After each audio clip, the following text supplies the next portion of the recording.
E da Caverna do Espaço está começando mais um episódio de Sapcast. Eu sou Sérgio Mates e hoje iremos falar de amor, morte e robôs. Fala galera, aqui é o Rafael e eu nunca vou ter um Roomba na minha vida. Vai ter o quê? Um Roomba, robozinho que limpa a casa. Ah, pode crer, vou falar desse episódio. Fala galera, aqui é o Reinaldo e hoje veremos que a vida eterna é um saco. Olha, boa observação. E, adiantar já antes de tudo aqui, episódio anterior e últimas lives, eu tô falando que a gente vai ser imortal e essa série aqui já mostrou pra gente que é possível, cara. É ficção, mas a realidade tá aí. Tá, peraí, antes da gente ir pros recados, deixa claro, galera, vai ter spoiler de todo episódio. Se você não assistiu a série e quer assistir, veja a série primeiro, depois vem aqui. Se você já assistiu, aproveita. E se você não liga a tomar spoiler, aproveita também. E é isso. Na verdade, a gente tem que falar que série, né? Que a gente vai falar ainda. Ah, é? Claro. Tá no título do episódio. Ou não. Vamos lá.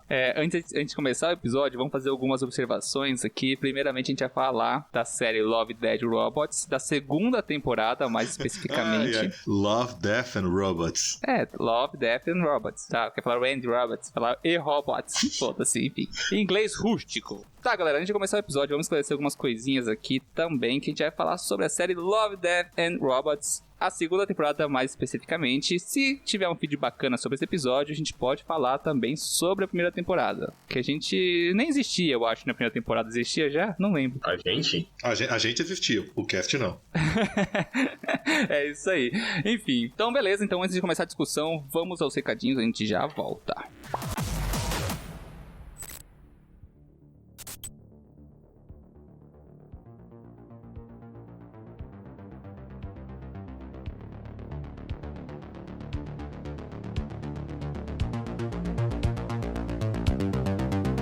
Chegamos ao som de recadinhos, galera. Não sai daí que vai ser rapidinho. O episódio já começa. Que, aliás, hoje o episódio é muito bom. Vamos falar da série Love, Death and Robots da Netflix. Isso daqui não é um episódio pago, tá, gente? A gente só tá falando sobre ele porque é uma série muito boa, que traz muitos assuntos de ficção científica e fantasia e deixa aberto muitas portas para que a gente possa criar hipóteses e teorias muito maneiras. Mas antes de começar o episódio, vamos aos recadinhos básicos, que são aqueles de sempre, você já sabe, né? Não se esqueçam de seguir a gente nas nossas redes sociais com @sapciência no Facebook e no Instagram, e no Twitter com @sap_ciência, porque alguém já roubou o nome, vocês sabem a história. Enfim, também quero lembrar vocês de recomendar esse podcast para alguém que possa gostar desse tema de ciência e ficção científica que a gente acaba discutindo aqui, sempre trazendo bastante informação e curiosidade com diversão. Também, por último, mas não menos importante, não se esqueça de acessar o nosso site www.sapciencia.com.br, porque lá você consegue encontrar tudo. Contato com a gente, redes sociais, a loja e também o sistema de apoia-se. Isso aqui é muito importante porque se você gosta dos projetos, você quer ver ele crescer e quer nos ajudar de alguma forma, não se esqueça que a gente tem a nossa lojinha e qualquer item comprado lá, o valor vai ser convertido diretamente para o projeto. E também, se você gostar pra caramba e obviamente, se você puder, você pode assinar nosso programa de apoiadores, que a partir de R$3, que é menos que um café e um passe de ônibus por mês, você já vai estar nos ajudando muito, muito mesmo, e a gente agradece de verdade. Então acessa lá no Apoia-se Nosso, que você vai encontrar o link através do site que eu informei, e veja as metas e objetivos da nossa campanha. Então é isso, galera, chega de lenga-lenga e vamos ao que interessa.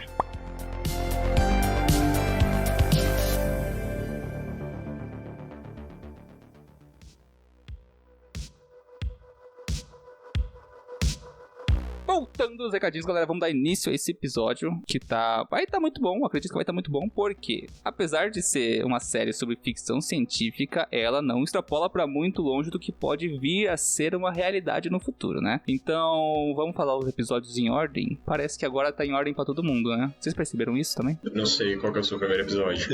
Eu não sei. Atendimento automático ao cliente. É o meu primeiro também. É o meu primeiro também. Então bem. Acho que tá igual para todo mundo agora. Então a gente pode falar sobre ele.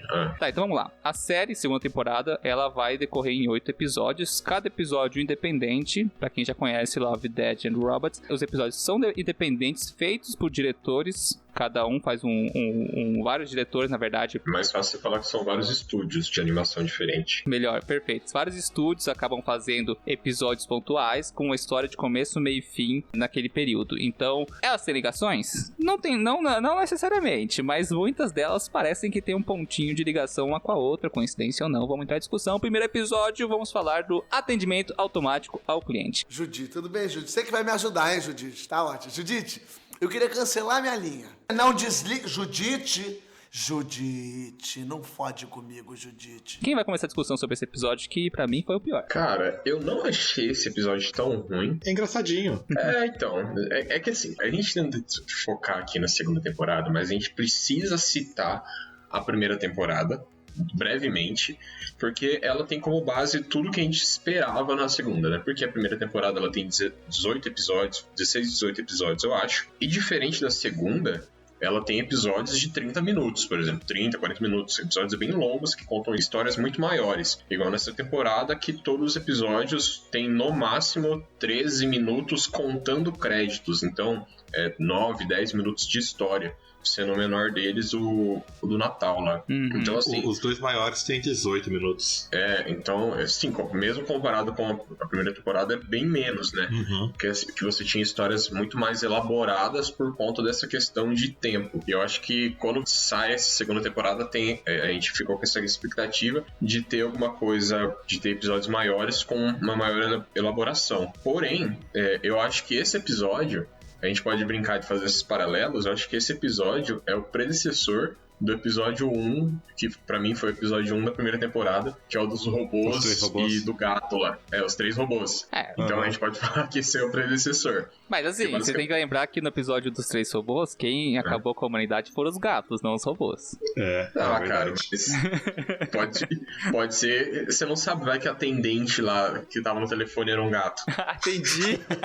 É o bode expiatório foram os robôs. Exato. Faz sentido.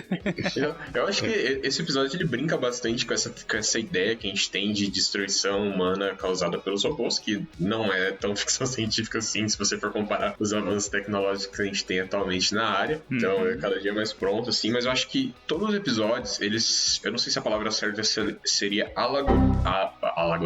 alegoria para alguma coisa mais interna, e eu acho que eles fazem isso de propósito, de você criar um episódio que é interessante de você assistir, só que ele deixa ponta solta em todos os lados. Eu acho que é uma provocação que eles já têm desde a primeira temporada, e eu achei que nessa temporada isso foi intensificado, o que pode acabar deixando um pouquinho mais chato de assistir alguns episódios. Muitas vezes você quer ver um negócio, você quer ver um início, meio, fim, mesmo que não muito bem explicado, você quer ter essa ideia. Só que a maioria dos episódios dessa temporada você tem essas pontas soltas que fazem tua mente viajar. Você pode entender o episódio de várias formas diferentes. A gente mesmo conversando em off teve entendimentos diferentes de vários episódios, e a gente vai mostrar aqui. Por exemplo, nesse primeiro episódio você tem essa questão que é basicamente uma extrapolação, né, do aspirador de pó da mulher, que do nada não, né, ele basicamente se irrita com ela, ativa o protocolo de autodestruição e começa a tentar matar a mulher. Aí você fica pensando, caraca, e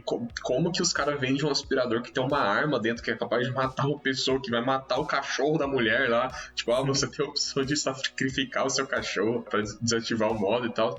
É uma parada muito absurda, mas eu acho que ele pega, pelo menos foi o meu entendimento, é meio que a gente pensa assim, caraca, como que a gente chega nesse absurdo, né? Num absurdo desse tamanho. Mas, cara, só a gente vê a nossa volta ao absurdo que a gente tá vivendo. E mesmo se você não quiser olhar dessa forma, você pode olhar também o absurdo, por exemplo, em questão, por exemplo, de privacidade que a gente tem hoje em dia, de que cada vez mais a galera tá empurrando mais essa questão de coleta e muitas vezes roubo de dados, etc. E que, cara, a gente vai só aceitando, e a hora que vê, você tá comprando um aspirador robô com uma arma laser que te mata na tua casa. Esse é um ponto a ser observado daqui a pouco, né? Por que aquele robô tinha isso? No final do episódio fala assim, agora sua vida vai ser fugir dos robôs até o fim, porque eles têm o seu DNA e eles vão rastrear seu DNA pelo mundo todo. Sim. Então a pessoa chegou a dar o próprio DNA pra poder fazer essas compras. Eu não sei se necessariamente ela chegou a dar seu DNA, mas a partir do momento que o robô aspirador... Cortou o cabelo dela? Sim, mas imagina assim, você é o dono da casa, quando você compra o aparelho pra... Nem que seja só um aparelho de defesa mesmo, pra um vigia. Pra poder identificar quem tem direito a entrar naquela casa, você tem que ter não só uma identificação visual. Então, teoricamente, você teria que dar uma amostra do seu DNA pra poder registrar que todo mundo da sua família pode entrar nessa casa. Mas isso é uma interpretação que você tá tirando sem ter sido explorada diretamente no episódio, você diz, né? Sim, por isso que o Rei falou de passar, que a gente passa os dados, vai aceitando tudo e no final nem vê. Isso é uma coisa possível. Se você não aceitar dar seus dados para as coisas hoje em dia, você não acessa site nenhum, por exemplo. Todo site que você vai usar pede pra você aceitar os cookies, qualquer plataforma, qualquer aplicativo. A gente tá usando os cookies aqui. Aceita e ponto final. Exatamente. Enfim, hoje em dia não tem como a gente usar a internet ou qualquer serviço essencial, basicamente, sem a gente ter que fornecer certos dados ou até mesmo a possibilidade de monitoramento constante da sua atividade, que é o caso do celular, né? Mas assim, minha observação sobre esse primeiro episódio basicamente uma alegoria com o sistema de telemarketing, cara, a automatização de telemarketing, porque que nem eu falei pra vocês, pra mim foi o pior episódio. Refletiu, acho, um pouco o estilo da animação, que eu achei muito tosco, mas assim, isso é gosto meu, né? Então é uma observação minha, independente, não é outras pessoas podem gostar desse estilo de desenho, mas eu não gostei. Eu achei um episódio extremamente bobinho comparado com os outros episódios da primeira temporada, que abordam certos tons cômicos em alguns episódios, mas tentam sempre mandar aquela crítica social foda, tá ligado? Crítica social foda! E nesse episódio, eu acho que a crítica social foda, basicamente, é a irritação que as pessoas passam em tentar usar um serviço de suporte que eventualmente é automatizado. Bancos, telefonia, no final dos contos você fica dando volta no próprio rabo e o seu problema nunca é solucionado e só vai virando uma bola de neve. Minha observação, né, a minha opinião em relação a esse episódio, a crítica foi relacionada a isso, né, tipo, ao telemarketing. Daí aquilo tudo mais relação do robô querendo matar todo mundo, foi só alegoria mesmo pra mostrar o quão irritante isso é e quão problemático pode ser pra sua vida. Mas em relação de todos os outros episódios dessa temporada, eu achei esse aqui menos significativo, assim. Eu gostei mais do Natal, que a gente vai falar pra frente, do que esse, pra falar a verdade. Esse aqui é meu ponto de vista desse episódio. Cara, eu acho que você falou dessa parte de telemarketing, mano, a última coisa que eu consegui pensar foi essa parte de telemarketing, cara. Eu acho que pra mim, assim, minha visão, ela é muito mais voltada para a questão de controle, que a gente tá cada dia mais dependente da tecnologia e de coisas não humanas, no caso, e, tipo assim, controlando a nossa vida, por exemplo. Você pega aí, você quer pegar tipo as casas inteligentes, tal, com tudo interligado, e essa brincadeira não tão cômica, né, de que um dia isso pode se virar contra nós e matar a gente. Então acho que a minha visão, né, esse episódio tá muito mais relacionado a isso do que telemarketing em si. É porque o episódio inteiro se passa em uma ligação de telemarketing também, né? Se a gente parar pra prestar atenção. O episódio inteiro é a ligação de telemarketing. O nome do episódio é atendimento automático ao cliente, pô. É o robozinho que enche o saco lá. Entendeu? Tipo assim, tá tudo dependente do robô, tudo ligado. É a desumanização dos processos, né? Automatização dos processos. Desumanização. Nem automatização, porque ali é totalmente automático, mas aí você fosse atendido por uma pessoa, por mais que a pessoa estivesse fazendo tudo no automático, ainda assim ela deveria, né, pelo menos ter o mínimo de... Um senso crítico. A pessoa não ia mandar você jogar seu cachorro no robô pra se salvar. Essa cena é perfeita. Explica, conta pros ouvintes essa cena aí. Vai falar que vai ter spoiler, vamos dar uma cena desse filme aqui, dessa série, que foi muito boa, cara. O atendimento pede pra mulher, e pra ela fugir, precisa cobrir o aspirador pra poder tentar desligar. Aí, pra poder distrair o aspirador, ela fala, jogue qualquer coisa que você tiver por perto. Daí ela não acha nada que possa jogar. Aí ela, você deve jogar seu cachorro. Você prefere seu cachorro do que a você mesmo. Você prefere seu cachorro à sua vida? tecle 2. Se você prefere jogar seu cachorro, tecle 3. Aí, assim, tecla 2, que não quer jogar o cachorro. Aí, você tem certeza disso? Você acha que ele não faria isso com você se ele estivesse nessa situação? No seu lugar, né? É. É bem isso mesmo. Se você pensar assim, se fosse uma pessoa te atendendo ali, por mais que ela estivesse agindo no automático, que, como o pessoal de telemarketing geralmente tá, ela teria o mínimo de senso crítico para poder falar assim, cara, eu posso desligar isso aqui com um clique. Como o robô tá interligado no sistema todo, ele poderia ser desligado num clique. Uma pessoa faria isso.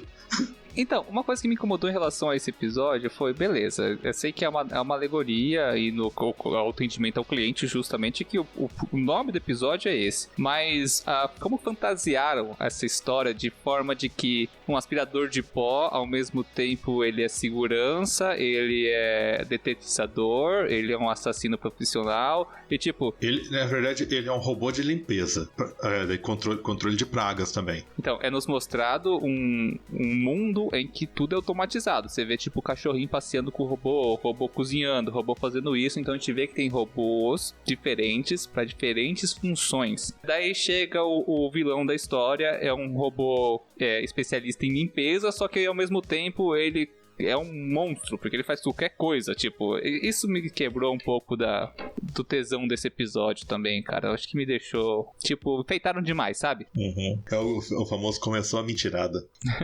Exatamente. Cara, o teu episódio favorito foi que um gigante pelado apareceu na praia. Tu tá me falando que o episódio de um robô matando uma pessoa é inventado demais. Calma, mas a gente vai chegar pra falar do gigante lá no último episódio. Cara, eu tô aqui pra defender meus robôzinhos. Beleza, galera, então vamos lá. Segundo episódio. Esse episódio pra mim foi com xingamento e tudo aqui, porque o nome do episódio é Gelo. Vou fazer uma sinopse rápida aqui para cada um dar uma opinião. O nome do episódio é Gelo, se passa em um lugar que não é a Terra. É um planeta que é completamente congelado. A humanidade colonizou lá e provavelmente tem ali, mostra indústrias e fábricas, então tem um sistema de mineração, um sistema comercial ali, então, econômico, que não é explorado no episódio. Mas o que eles exploram muito bem lá é que existem, a humanidade, na verdade, ela é modificada para poder existir naquele ambiente hostil, que não é a Terra, e a história se passa por trás de um rapaz que nasceu de forma comum. E o episódio roda nesse universo. É uma pessoa comum no mundo de pessoas modificadas geneticamente em um planeta que nem é a Terra e as condições são muito malucas. Vamos lá, galera. Façam suas observações. É que eu achei o episódio assim, ele é bonito pra caralho. E esse é o maior ponto de tudo. Mas eu achei tão genérico, sabe? Eu acho que foi o que acabou me deixando mais, com essa temporada. Porque, sei lá, cara, não leva a nada, é meio jogado as coisas. Você falou que ali no atendimento do cliente as coisas meio jogadas também do robô ser tudo. Não fala direitinho como. Tá, tem pouco tempo, mas não fala direito onde como é que funcionam as coisas. Talvez eu quisesse saber mais. Saber mais sobre aquele mundo, né? Não tive isso. Se tivesse, talvez fosse o melhor episódio. Mas fora a animação, cara, eu não tem muito o que falar do episódio, porque eu achei foi literalmente. Cara, o pior é que eu tô muito com o Rafa nisso. Embora eu tenha gostado, o que eu senti, eu acho que é essa necessidade de querer alguma coisa, querer mais. Porque, cara, é bonito. Aquelas baleias, cara, um desenho muito bonito. Aquelas. Não sei se eu posso falar fotografia da cena de uma animação, não sei se. Sim, é fotografia. É fotografia também? Uhum. Então, a fotografia na parte que as baleias estão pulando lá e tal, os caras é muito bonito, é muito sensacional. A parte do que o cara tá doidão, na hora que ele fuma lá. Também, nossa, tá viagem. Aquela parte também é muito massa. Só que eu acho que ele ficou meio que, sabe, sei lá, eu achei... Ninguém aprendeu nada com esse episódio, gente? Aprendeu o quê, cara? A mensagem. Que mensagem? Que mesmo você não sendo o melhor, você consegue correr? E você consegue ajudar alguém que seria melhor que você? que machucou sua perna? Aí que tá a interpretação que eu tirei desse episódio. A vantagem dessa série é que as pessoas acabam tendo interpretações específicas de cada episódio, são diferentes uma das outras, né? Em relação ao segundo episódio, eu entendi a mensagem ali de que ele vivia num mundo que não era bom pra ele, vamos dizer assim, né? Todo mundo em volta dele era geneticamente modificado pra existir naquele mundo congelado, isso é uma coisa bem legal. Tem até uma crítica sobre os pais deles conversando sobre ele, né? Que ele era meio que um filho inútil por causa de uma sociedade que já normalizou a edição genética, a gente pode dizer assim. Entra muito naquele filme Gattaca, que a gente já conversou várias vezes no Quest de Biohacking. Eu tô achando que você pode ter entendido errado, ou eu entendi totalmente errado. Os pais discutindo lá, eles não estão falando do filho normal, entre aspas. Eles estão falando do filho modificado. Porque ele consegue tudo fácil. Porque ele não sei o que. Porque ele é... Só porque ele consegue fazer tal coisa, ele nem se esforça pra fazer nada. Eu entendi o contrário. Que tava falando do relação ao filho, que é normal, que ele não consegue fazer essas coisas. Sério, só pra pontuar, o que eu entendi, você repara que a maioria das pessoas... É porque assim, também não mostra muito, né? Mas o que eu entendi é que a galera que é os modificados, eles não nascem modificados. Eles passam pelo processo de modificação. Porque assim, a gente vê ali um preconceito muito grande contra as pessoas que não são modificadas, né? Tipo, o rapaz andando na rua... E tem até uma gíria que eles utilizam que significa, tipo, a pessoa normal, né? Tipo, eu não... Exo, eu acho. Exo. Dá a entender que veio de fora, parece que ele é tipo um imigrante da terra que tá lá. Exo, né? Que seria externo, de fora. Enfim, a crítica do episódio que eu queria chegar é em relação ao momento que ele sai com o irmão e com os amigos, que são todos modificados, exceto ele, para aquele lance das baleias, que aliás me remeteu muito àquele episódio da primeira temporada do deserto, sabe qual que é? Sei. O pai e o filho no deserto, os vendedores, né? Exatamente. E daí o que acontece? Durante esse rolê que eles fazem para observar as baleias, se tem uma corrida lá que é proposta pelo bando para fazer toda essa brincadeira entre aspas, o irmão dele se machuca e ele é a única pessoa que fica para ajudar o irmão dele enquanto os amigos vão embora. E durante todo o episódio os amigos ficam tirando sarro dele. E daí você pensa assim o episódio inteiro, nossa, essa rapaziada é muito cuzona, até mesmo com o amigo deles, que é o irmão modificado, que abandonaram para trás quando se machucou. Até aí você fica assim, pô, beleza, o moleque se superou ali e salvou o irmão. No finalzinho do episódio, o irmão dele, que supostamente estava machucado, sai pulando e ajuda ele a pegar o chapéu dele de volta e se junta com os amigos. Na minha interpretação é que houve agora completamente liberdade de interpretação aqui. Pra mim ficou parecendo demais de que houve ali um incentivo para que o irmão dele fizesse aquele resgate pra ser considerado tão bom quanto as pessoas modificadas, sabe? Tipo, parece que foi tudo combinado, aquele esquema daquela lesão, daquele desespero que a gente passa no episódio, foi tudo combinado pelo grupinho do irmão e dos amigos, só pra mostrar que por ele ser normal não é um problema, ele é tão capaz quanto. Pra mim eu senti essa mensagem. Foi um final, pode não ter sido uma interpretação exata, mas fica muito aparente isso no episódio. Eu acho que foi por isso que esse episódio me pegou legal, cara. Eu gostei mais dele do que do primeiro. Cara, ó... Eu vou te falar, eu pensei nessa questão de ter sido uma coisa combinada. Faz sentido, tanto é que a hora que o irmão dele pula lá depois pra pegar o boné, o cara, tipo, o personagem que teoricamente seria o cara normal, né, não modificado, ele fica um tempo olhando assim, tipo, pensando, né, putz, o cara saiu pulando, eu acabei de ajudar ele e tal, só que eu fiquei pensando, mano, eles arriscam a vida de duas pessoas só pra fazer isso, sabe? Porque o cara quase morreu. Aí que tá, será que ele arriscou? Será que ele não tava totalmente no controle? Por ele ser melhorado, a gente não sabe quais são os limites da capacidade dele. Cara, eu achei, pra mim, a interpretação é essa galerinha modificada aí é uns idiota, são uns babacão que deixaram o maluco pra trás, e o irmão dele que teve que salvar, mesmo sendo um cara comum. E ele simplesmente conseguiu pular lá no final, porque era um machucado de boa. Dá a entender, né? Porque essa galera modificada não usa blues, por mais que alguma modificação, principalmente o metabolismo deles, que deve ser um metabolismo extremamente mais rápido. E que ele ele se regenera mais rápido por conta disso. Então, o tempo dele se curar, desde ele ter se machucado até aquele momento lá, era mais rápido. Foi mais ou menos esse entendimento, cara. Não foi de que, eu vou fingir aqui que eu machuquei só pro meu irmão coisar. Porque se ele fingisse, a partir do momento que ele deu o pulo, ia perder tudo o teatro, né? Já parou de fazer sentido. Ah, o cara fingiu, ó que otário. Foi isso que eu entendi. Na hora que ele pulou, o teatro acabou. E, tipo, ficou a mensagem, sabe? Mas, enfim. Essa teoria dele ter se regenerado, a gente já teve uma conversa em off sobre alguns episódios de ter ligação. A gente pode até conversar sobre eles depois que falar do 4º episódio.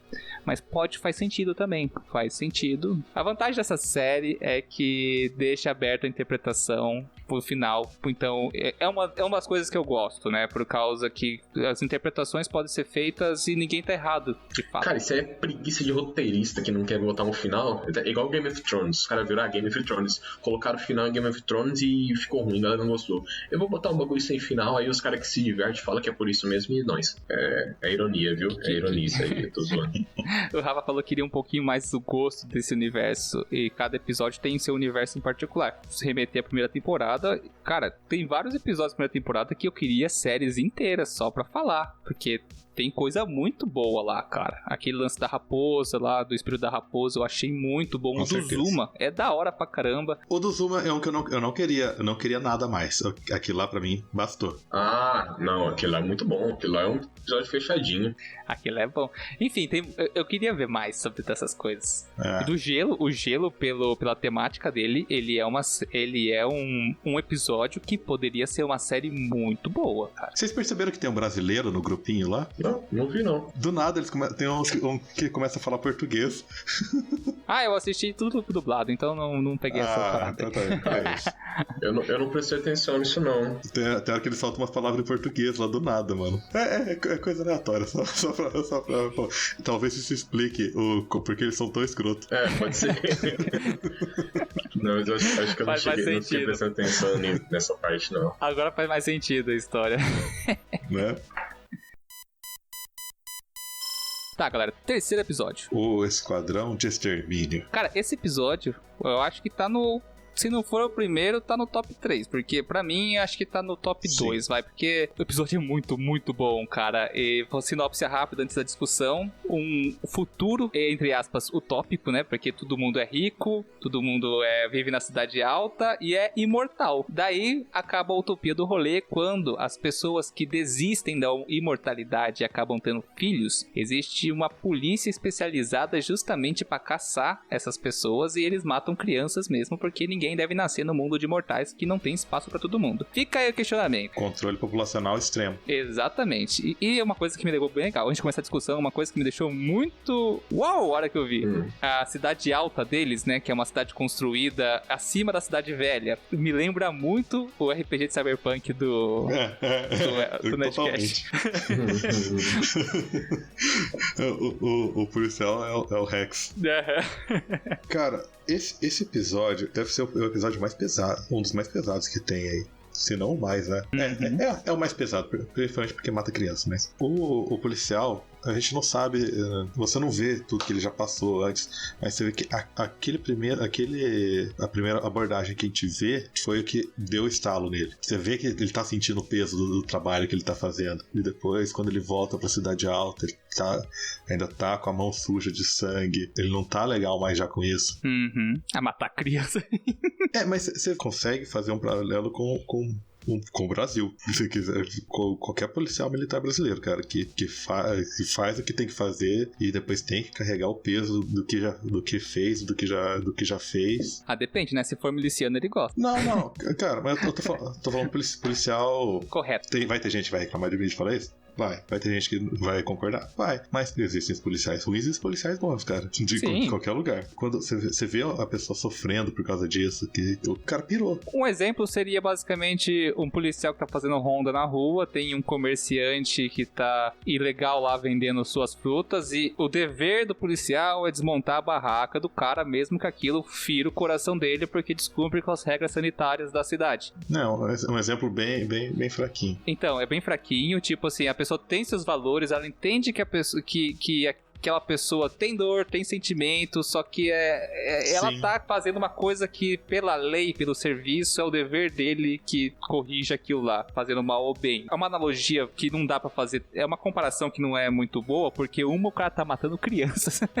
o outro cara tá destruindo uma barraquinha de chuchu. A pressão psicológica que eles sofrem, cara. Uhum. É o dever, né? É aquela parada, tipo, o soldado que mata alguém, ele não é assassino, ele tá cumprindo ordens, por exemplo. E tipo, tem até estudos relacionados a isso, que quando as pessoas estão sob ordens, elas têm menos empatia, né? Cai essa parada também. Lá nos Estados Unidos, quando o que mais tem hoje, nessas últimas guerras lá no Deathmatch, o cara ia pro Afeganistão, voltava com PTSD. Com o quê? Estresse pós-traumático. Que, cara, o negócio é tão tenso que não dá pra aguentar. O cara chega, não consegue mais viver em sociedade normal. Normal, entre aspas, né? Porque... buga toda a cabeça do cara, né? A guerra é uma bosta. Sabe um filme que fala bastante disso? Um filme e um livro. Qual? Rambo. Rambo? Sim. Verdade, caralho, verdade, bicho. O First Blood. Porque, cara, é totalmente um veterano de guerra, volta pra cidade, não consegue mais conviver, porque todo mundo escorraça ele. A verdade é que a cara do Stallone não é amassada, só é daquele jeito porque congelou cada vez mais na expressão de terror do estresse pós-traumático. Por isso que é aquele jeito. Ai, que dó. Cara, eu tô só acompanhando porque vocês foram pra um lugar que eu jamais imaginaria ir pra esse lugar a partir desse episódio, cara. O psicológico do policial? Não, com o Rambo, sabe? Mas cara. Só que tá aí. Não, tá aí uma parte que eu não tinha pensado. E no final, o cara, ele larga. Ele desiste, ele quebra totalmente. Ele se torna o que ele caça. Entre aspas, né? Ele se torna um desertor, né? Ele protege. Ele só larga. Ele não fala que ele vai tentar ter filho. Ele só não consegue mais. A verdade, ele não só larga. No último momento dele, ele mata uma testemunha de uma pessoa que tá vivendo ilegalmente, que é a companheira dele. Ele mata a parceira dele. É uma testemunha que viu onde as pessoas estavam. Não é uma testemunha só. Sim, além de ser parceira dele, ela é a única pessoa que sabia onde aquela criança também estava. Então ele meio que faz o que faz pra proteger a criança e usa como também um processo de redenção do herói no final, né? Cara, a minha visão, assim, que eu pensei vendo esse filme é uma coisa que eu acho que é interessante, porque ela não é bem explícita, mas assim, você não tem noção da quantidade de tempo que passa desde o estalo até ele chegar naquele ponto, considerando que ele é um cara que vive por séculos, ele literalmente é uma sociedade de pessoas imortais. Então, se você parar pra pensar que isso pode ter sido uma coisa que cresceu na cabeça dele por anos, décadas, até aquele momento chegar, é uma coisa que é absurda, né? Aí você você pensa também um pouco da futilidade que fica numa sociedade em que as pessoas vão viver pra sempre, pra que elas vão fazer as coisas, por que elas vão a visão, né, a demonstração que a gente tem da sociedade classe alta das pessoas que seriam aqui imortais é só as partes das festas, né? Festas e não sei o que, e a mulher lá que canta, que é a namorada dele, que fala que já fez não sei quantas vezes aquela coisa lá e sempre atinge notas mais altas e não sei o que, e bababá. Enquanto isso, em contrapartida, você tem as pessoas que, no caso, você pega a mulher do final do filme, que é a mulher que escolheu ter o nenenzinho, que ela fala que ela viveu 150 e poucos anos e que ela não aguentava mais, porque embora ela fosse imortal, a vida dela era uma merda. Imagina que existam também pessoas imortais, que diferente dessa galera que é rica, que faz todos os trabalhos aí, né? Vive só em festa. Você imagina que, por não ter crianças, sei lá, o cara que trabalha no caixa do mercado, ele seja imortal também e ele trabalha há mais de 150 anos como caixa do mercado. Mas no mundo desse, você acha que existiria, funções... O mundo que eles vivem, existiriam funções fúteis, assim, mecânicas, que seria o caixa de mercado? Não sei. Pra mim, cai no mundo muito mais avançado que o atendimento ao cliente. De qualquer forma, independente da forma como social que se desenvolve nessa sociedade, sempre vai ter aquelas pessoas que vão ter que fazer o trabalho. Eu tô usando só a palavra que você colocou, que é o trabalho fútil, tá? Independente de qual tipo de trabalho seja dentro daquela sociedade. Não, você que falou, agora você vai ter que viver com essa palavra. Independente de qual tipo de trabalho que seja dentro da sociedade, eu não sei, talvez seja fútil o cara compor música naquela sociedade, eu não sei. Independente do tipo que for, sempre vai ter essa pessoa que vai estar, de certa forma, presa por décadas, séculos, não sei, porque não fala, não explica isso na série, no episódio, mas que, cara, a pessoa chega num ponto que ela não aguenta mais. E a mulher fala que, eu não aguento mais. Tipo, viver por um século e meio aí e tudo perdeu sentido, mas tudo volta quando você tem uma criança e você vê nos olhos dela que tudo é novo, tudo é diferente e a alegria que ela sente. Então, esse episódio era fora que ele te pega nessa questão do preço que você paga pela imortalidade também. E aí a imortalidade é um saco. A minha abertura que vai linkar com o próximo episódio também, que você tem a teoria aí de que sejam episódios interligados, né? Mas, cara, pra mim é mais ou menos isso. E daí o cara, naquele final que ele quebra, ele percebe o horror que ele teve, assim, né? Porque assim, querendo ou não, moralidade e ética são totalmente modulares conforme a sociedade que elas estão inseridas, né? Então, pra ele fazia uma parada que era normal, mas a partir do momento que ele começa a enxergar a vida e o mundo da forma como aquelas outras pessoas vivem, ele começa a ter esse choque na cabeça dele, e que é o momento que ele quebra e mata a parceira e morre embaixo da chuva. Sabe qual é o nome disso aí? Empatia. Ele gera empatia pelas outras pessoas. Cara, você trouxe uma coisa muito legal aqui, que eu não tinha parado pra pensar em nenhum momento. Do momento da primeira parte do episódio, que ele mata as crianças lá, até o momento da redenção dele, eu nunca tinha parado pra pensar no tempo que isso pode ter passado. Pode ter acontecido na mesma semana? Pode ter acontecido na mesma semana. Só que, como você comentou, se trata de pessoas que são imortais, né, em relação ao tempo. Pode ter sido séculos que ele ficou remoendo aquilo na cabeça, cara. Tipo, eu não tinha parado pra pensar nisso, e faz todo sentido com o contexto que o episódio apresenta pra gente, né? Agora, outra coisa que eu quero trazer aqui sobre as pessoas que desistem da imortalidade e se tornam criminosas, entre aspas, no primeiro episódio, né? Tem um ponto que eu quero fazer uma comparação. Eles vivem numa sociedade muito mais avançada, extremamente rica, em que todo mundo é imortal, exceto as pessoas que desistem disso. No meu ponto de visão ali, essas funções, quando eu disse funções fúteis, não é que são, hoje em dia não são fúteis, mas um futuro em que a automatização e a robotização de todas as funções básicas, né, ou mecânicas, as principais delas, sejam feitas por robôs, não vai fazer sentido você contratar ou quem vai ficar no caixa do mercado se você tem uma máquina que faz isso com muito mais eficiência, com maior precisão, menor taxa de erros. Então acho que essas funções básicas, assim, a humanidade, de acordo com o contexto do episódio, ela vive numa eternas férias, né? Tipo, a sociedade existe um número limitado de pessoas, que é aquelas lá que vivem nesse regime de imortalidade, e tudo que eles usam na sua vida, né, usufruem do luxo, da comida, dos serviços, é tudo automatizado. Daí você falou assim que as pessoas acabam entrando numa certa idade lá, que acabam enjoando disso, pode ser pela função, pode ser por N aquilo. Trazer uma referência bem legal aqui. Vocês já assistiram The Good Place? Não, mas eu tô ligado. Eu vou dar um outro spoiler, já que esse aqui é cheio de spoiler. Se você não quer spoiler The Good Place, você não pula um minutinho no futuro aí. Mas é basicamente, no final da série, quando todo mundo tá no céu, o último problema da série é tipo assim: quem tá no céu há muito tempo vira um vegetal, porque a pessoa usufrui do máximo dos prazeres e da felicidade possível que o universo pode, o que você pode imaginar, o que o universo pode oferecer. Você imagina, você consegue fazer lá no céu. Você quer voar? Você voa. Você quer andar no núcleo de uma estrela? Você anda. É só você pensar e você faz. Qual que é o problema do céu? É que o céu se torna entediante. Depois de alguns séculos que você tá fazendo tudo o que você quer, nada mais é divertido pra você, porque você tá acostumado. Tipo, você nunca voou. Você voou no céu, depois de um século voando, vira uma coisa casual. Qualquer coisa prazerosa se torna casual quando em excesso.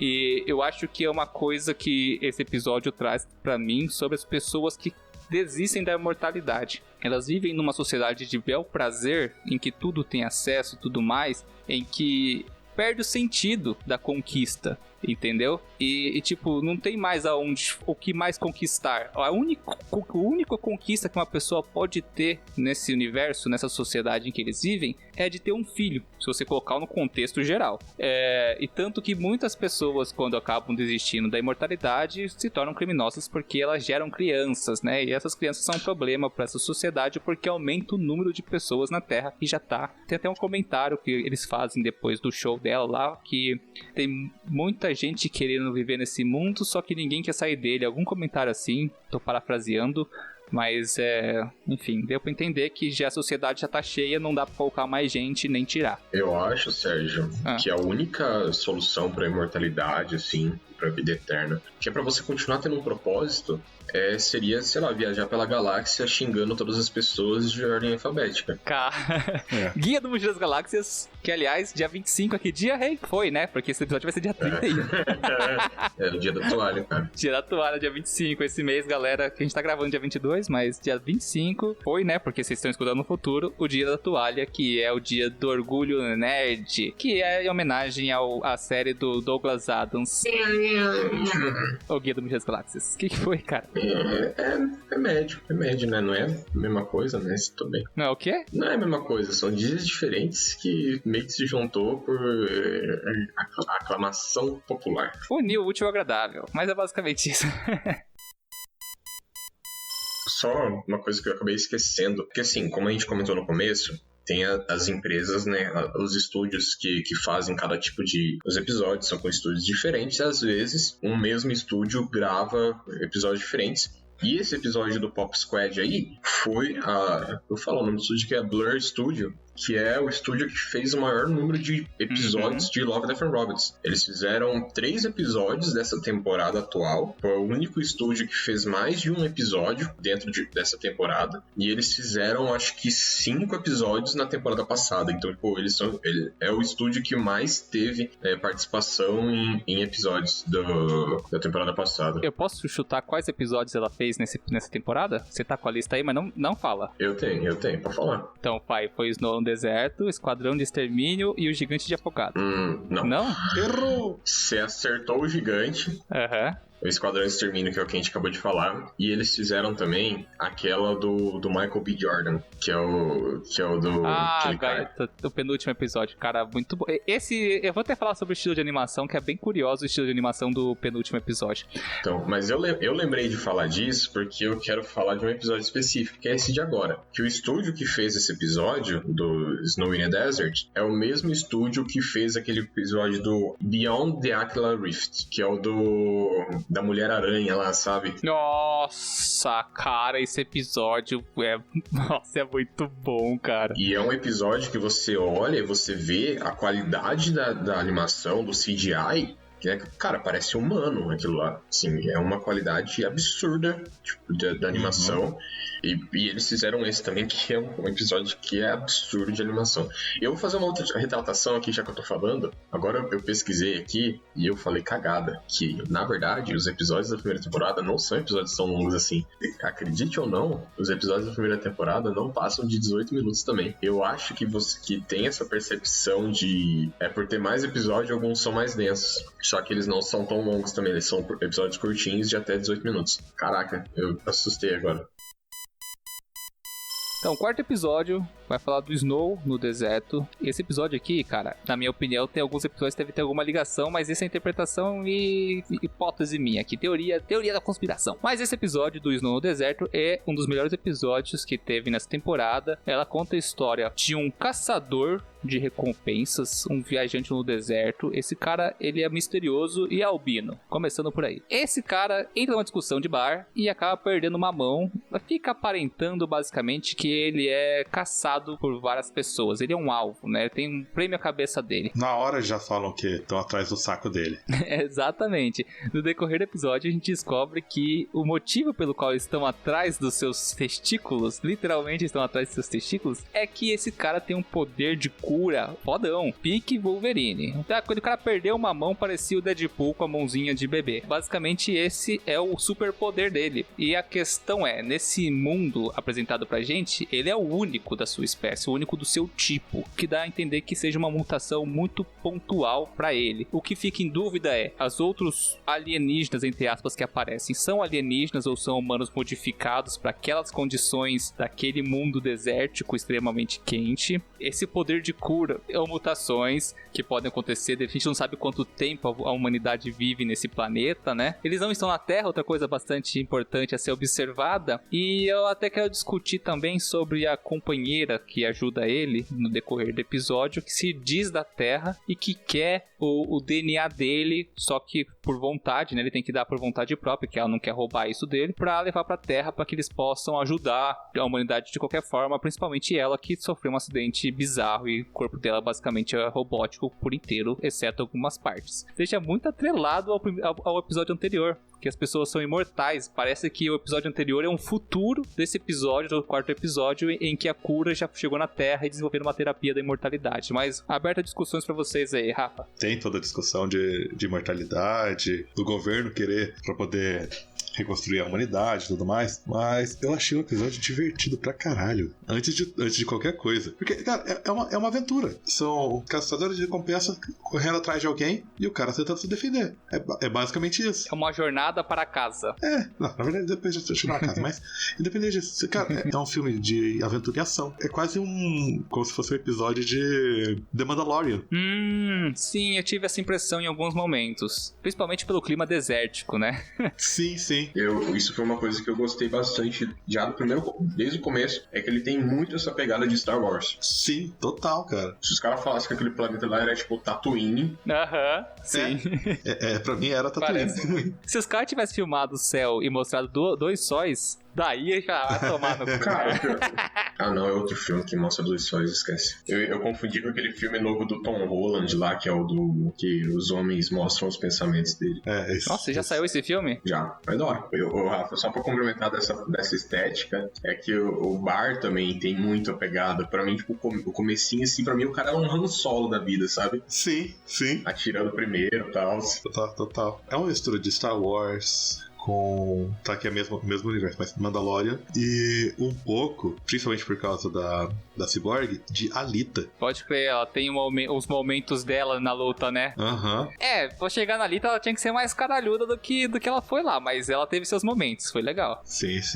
Uma coisa que eu vou falar pra vocês aí, é que esse episódio, eu fui pesquisar mais sobre ele depois, por isso que eu trouxe até o comentário do estúdio, ser parecido e tudo mais. Por quê? Aí é teoria de conspiração maluca, porque a galera coloca esse universo como o mesmo universo do Aquila Rift lá. Porque logo no começo tem aquele muralzão lá que tá mostrando as galeras, os procurados. Tem um cara que é muito parecido com o personagem principal do Aquila's Rift. Pode ser, né, só uma questão de tipo, é o mesmo estúdio, os caras fizeram um easter eggzinho, alguma coisa do tipo, ou só uma coincidência. Questão dessa série, a gente não consegue afirmar muita coisa. Porém, tem umas questões que é muito interessante, porque esse episódio ele é tão bem feito, porque ele te fala muita coisa que você sem precisar realmente falar, tipo, ele não precisa apontar diretamente para aquilo lá, pra você ter uma noção desse universo, de onde se passa essa história, né, tipo, com coisinhas bem simples. Por exemplo, o cara ter que importar de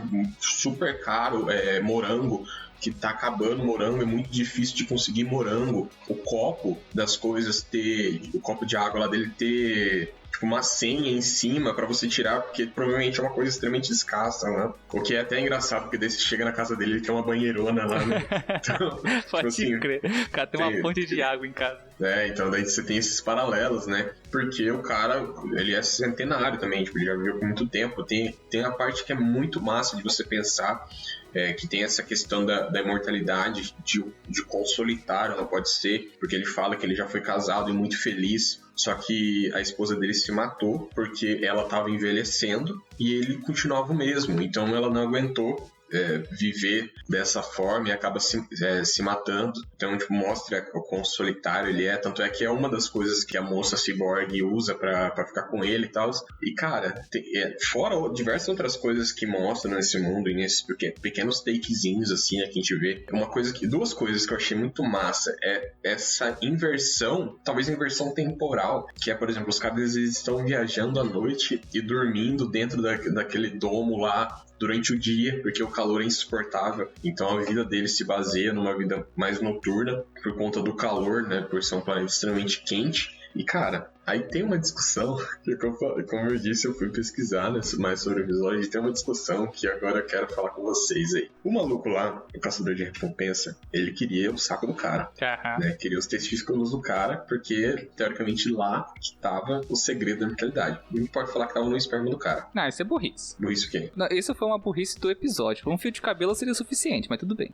Tudo bem. Mas, cara, de algum motivo tá lá. Tanto é que o negócio do caçador de recompensa. O que ele e a mulher ciborgue fazem mesmo? Ela coletou. Sexo.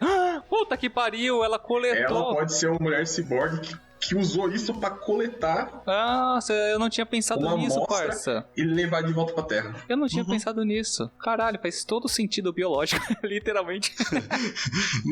Assisti e falei, ela foi lá pra coletar mesmo. Só isso. Caralho, eu não tinha pra pensar pra nisso. Mim, a hora que ele acordasse, ela teria sumido. E seria um episódio muito bom se terminasse aí. Sim, nossa, seria muito bom. Tipo, ela roubou o tesouro dele de uma forma que ele não esperava. Tipo, tesouro literalmente, não só porque ela levou um pacotinho dele, mas é que o tesouro dele seria a genética dele, que é o que mantém ele isolado do resto do cosmos, né? É quase o equivalente a acordar na banheira de gelo, sem o rim. E uma coisa que, cara, eu me confundi, eu fiquei com preguiça de assistir o episódio de novo, desculpa. Quando eu assisti pela primeira vez, eu tinha entendido que quem tava comandando a Terra era uma inteligência artificial. Quando eu fui pesquisar, o que eu li como Artificial Intelligence, que eu tinha entendido, é Central Intelligence, que é tipo a inteligência central da Terra. Então, acho que não tem nada a ver, assim, uma coisa com a outra. Acho que Você achou que era moda? Eu pensei em algo desse tipo mesmo. Só que não necessariamente com um extermínio de humanos, né? Mas, por exemplo, o presidente agora é uma inteligência artificial, sabe? Não é uma inteligência faltante. Você trouxe alguns pontos bem importantes que eu não tinha sacado, mas agora eu vou aproveitar para voltar na minha discussão, que foi o lance dessa mulher ter sido o corpo robótico servir de certa forma como um coletor dos espermas, já que o foco era no testículo deles. Esse foi um ponto que eu não tinha percebido, mas faz todo sentido. Mas uma coisa que não faz sentido, biologicamente falando, é essa fixação em ter que pegar o testículo do cara para resolver o problema, sendo que se for uma condição genética e não mágica no testículo, que tá presa no testículo dele, né? Se é uma coisa genética, qualquer célula dele seria suficiente. O copo que ele bebeu no bar, em vez de lavar o copo na louça, alguém... A mão estourada? A mão estourada, tipo, existia N fatores genéticos que ele deixou no decorrer do caminho dele que serviriam como fonte desse conhecimento da regeneração. Então eu acho que de todas as qualidades desse episódio, essa é a única falha dele, seria essa. Pra mim, o resto perfeito, cara. Só se ele não tem mais saco e na verdade ele tem um órgão diferente lá que só produz células-tronco super eficazes e alimenta o corpo inteiro. Então, o que eu tinha entendido era que, assim, meio que eu não tinha pensado realmente nessa questão que você falou do DNA, mas o que eu tinha entendido é que tinha alguma coisa que era produzida no saco dele, por isso que eles queriam ele, entendeu? Uma glândula, é uma glândula, né? Eu tinha pensado em alguma coisa nesse estilo, sabe? Cara, mas no futuro onde você viaja pra outros planetas de forma tranquilamente, com uma gota de sangue você faz um clone perfeito dele e tira o saco do clone, tá ligado? Mas eu não tinha pensado nesse sentido aí. Talvez seja uma mutação. Você vai conseguir reproduzir a mutação pelo DNA dele? Sim. Não, assim, esquece. Sim. Nossa, que burro que eu fui agora. Cara, porque assim, é muita viagem você parar pra pensar que todos os problemas se solucionam com o testículo do cara ali. Eu acho que foi uma coisa que foi muito jogada, assim, faltou um pouquinho de consultoria, ou talvez é aquele negócio, né? Essas histórias, elas são contadas pra gente de formas de lampejos de um todo. A gente não sabe o histórico do cara, então às vezes tem algum fator a ser explicado, a gente não vai saber, só sabe se um dia sair essa série, se tiver de fato uma série relacionada a isso. Mas fora isso, outros pontos que eu quero abordar aqui, que são bem interessantes, a ciência desse episódio é muito foda, cara. Tanto a progressão da regeneração dele, que ele explica, tanto as condições climáticas desse planeta que é apresentado pra gente. Não sei se vocês chegaram a perceber, mas naquele momento em que começa a amanhecer e ele chama a moça pra ficar naquele domo resfriado dele pra dormir, vocês perceberam que tem uns abutres no penhasco, que são animais daquele próprio bioma, daquele planeta, e esses abutres, na hora que o sol aparece, eles pegam assim as asas e cobrem descobrem fazendo como se fosse um domo, só que é sólido as asas dele. É muito legal porque mostra que até os animais ali evoluídos adaptaram aquelas condições e nem mesmo eles adaptados conseguem existir no dia. Então é um mundo invertido, como o rei falou. É muito legal parar pra pensar nisso. Stranger Things? Só que muito quente. E outra coisa que eu não tinha parado pra destacar, mas o rei me ajudou a abrir aqui os olhos, foi esse lance da água e dos morangos, que eu achei que, tipo assim, passou batido pra mim, porque eu não sei, cara, não sei, mas assim, eu achei muito legal esse conceito de que eles mandaram essa mensagem da situação do mundo deles. O morango tem que trazer lá da terra, que ele não quer o morango sintético. A água é lacrada, porque eles vivem num planeta desértico. Como você falou, eles conseguem passar todo uma história por trás de pequenos detalhes. Você não precisa contar que o mundo é árido e não sei o que, não. Você põe um lacre na água. Tipo, puta coisa do caralho. O cara ainda chega e tu digita lá e sai um lacre, tipo, parece um negócio de banco, assim. O morango. O cara chega a comprar um morango. Esses morangos são muito caros de trazer da terra e demoram demais pra chegar aqui. Por que você não compra os sintéticos que tem um sabor idêntico e são mais baratos dele? Eu quero meus morangos semana que vem no mesmo dia, no mesmo horário. Tipo... Ultimato. É bem essa, é o ultimato. E é muito legal, cara. Então fica todo esse contexto de o cara ser imortal, o cara viver nesse planeta inóspito, que não sei por que as pessoas insistem em viver lá. Porque ao contrário do gelo, não dá uma descrição sobre a economia desse lugar, a não ser um planeta pirata, onde todo mundo que é mal vai se esconder. Deu que deu a entender, que é cheio de mercenários. Mas fora isso, em relação à ligação com o episódio anterior, essa característica de cura dele e de imortalidade, porque ele chega a citar que tem lá 800 e poucos anos, eu acho. Não, acho que é menos, cara. É menos? Acho que é uns 300, 400 anos, alguma coisa assim. Ele cita que ele já viveu alguns séculos, né? E isso é bem abordado no episódio anterior a esse, né? Que as pessoas são imortais e entediam da sua imortalidade. O entediado do episódio anterior que a gente vê, que leva toda a história a acontecer, é mostrado nos olhos desse cara. Tipo, o episódio inteiro você vê que ele tem uma cara de cansado, velho. Depressivo. Tipo, o cara tá cansado de viver. A única coisa que ele quer fazer é comprar os morangos dele na cidade e passar o resto da vida escondido numa caverna. E tipo, ele tá cansado porque é isso que ele faz por séculos. E eu acho que a maior mensagem que esse episódio vem trazer pra gente é mais o se entediarem, né? Entediar. Eu acho que esse episódio, ele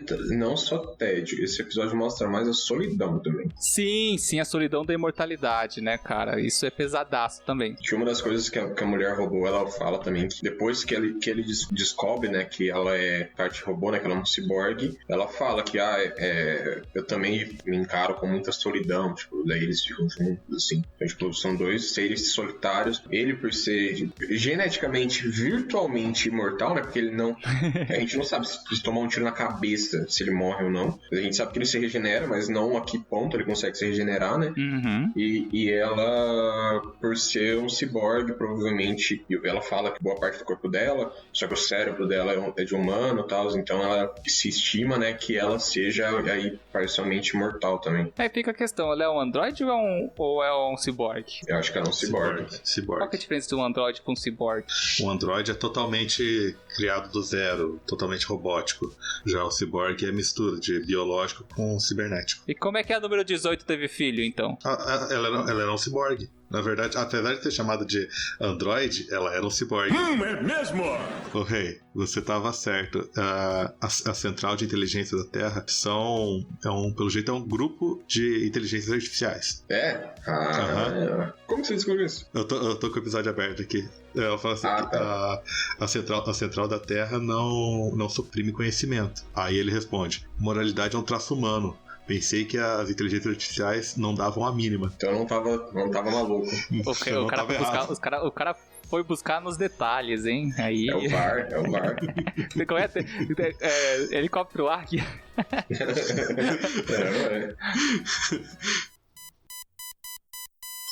Quinto episódio, A Grama Alta. A gente vai sair aqui um pouco da ficção científica que a gente teve. Vai sair um pouquinho do trem. Então, é perigoso. Ó, a gente vem de uma série de episódios de ficção científica e a gente vai cair agora nos próximos dois, o quinto e o sexto, numa parte mais fantasiosa. Isso não é novidade. A gente até teve bastante episódios fantasiosos na temporada anterior. Acho que dá pra botar meio a meio aqui. Mas assim, vamos começar a falar da Grama Alta. Esse episódio, ele me lembrou um filme recente também, que passa num rolê de Grama Alta, mas a sinopse basicamente é: o trem tá passando no meio de um matagal alto. Você não consegue ver final desse matagal, não importa pra direção que você ande, olhe, né? E no final das contas, esse trem, ele sofre um defeito nessa região de mato alto e ele para. Nesse momento, nada de esquisito a não ser algumas luzes que parecem vagalumes andando pelo matagal, sem mistério nenhum, até que o cara resolve fumar um cigarro fora do trem e o maquinista fala: volte em 15 minutos, eu vou chamar 2 vezes, senão eu vou deixar você aí. E o cara, beleza, supimpa, tô ficando firmeza. Nesse rolê, ele vai seguir essa luzinha do mal no matagal e a merda acontece.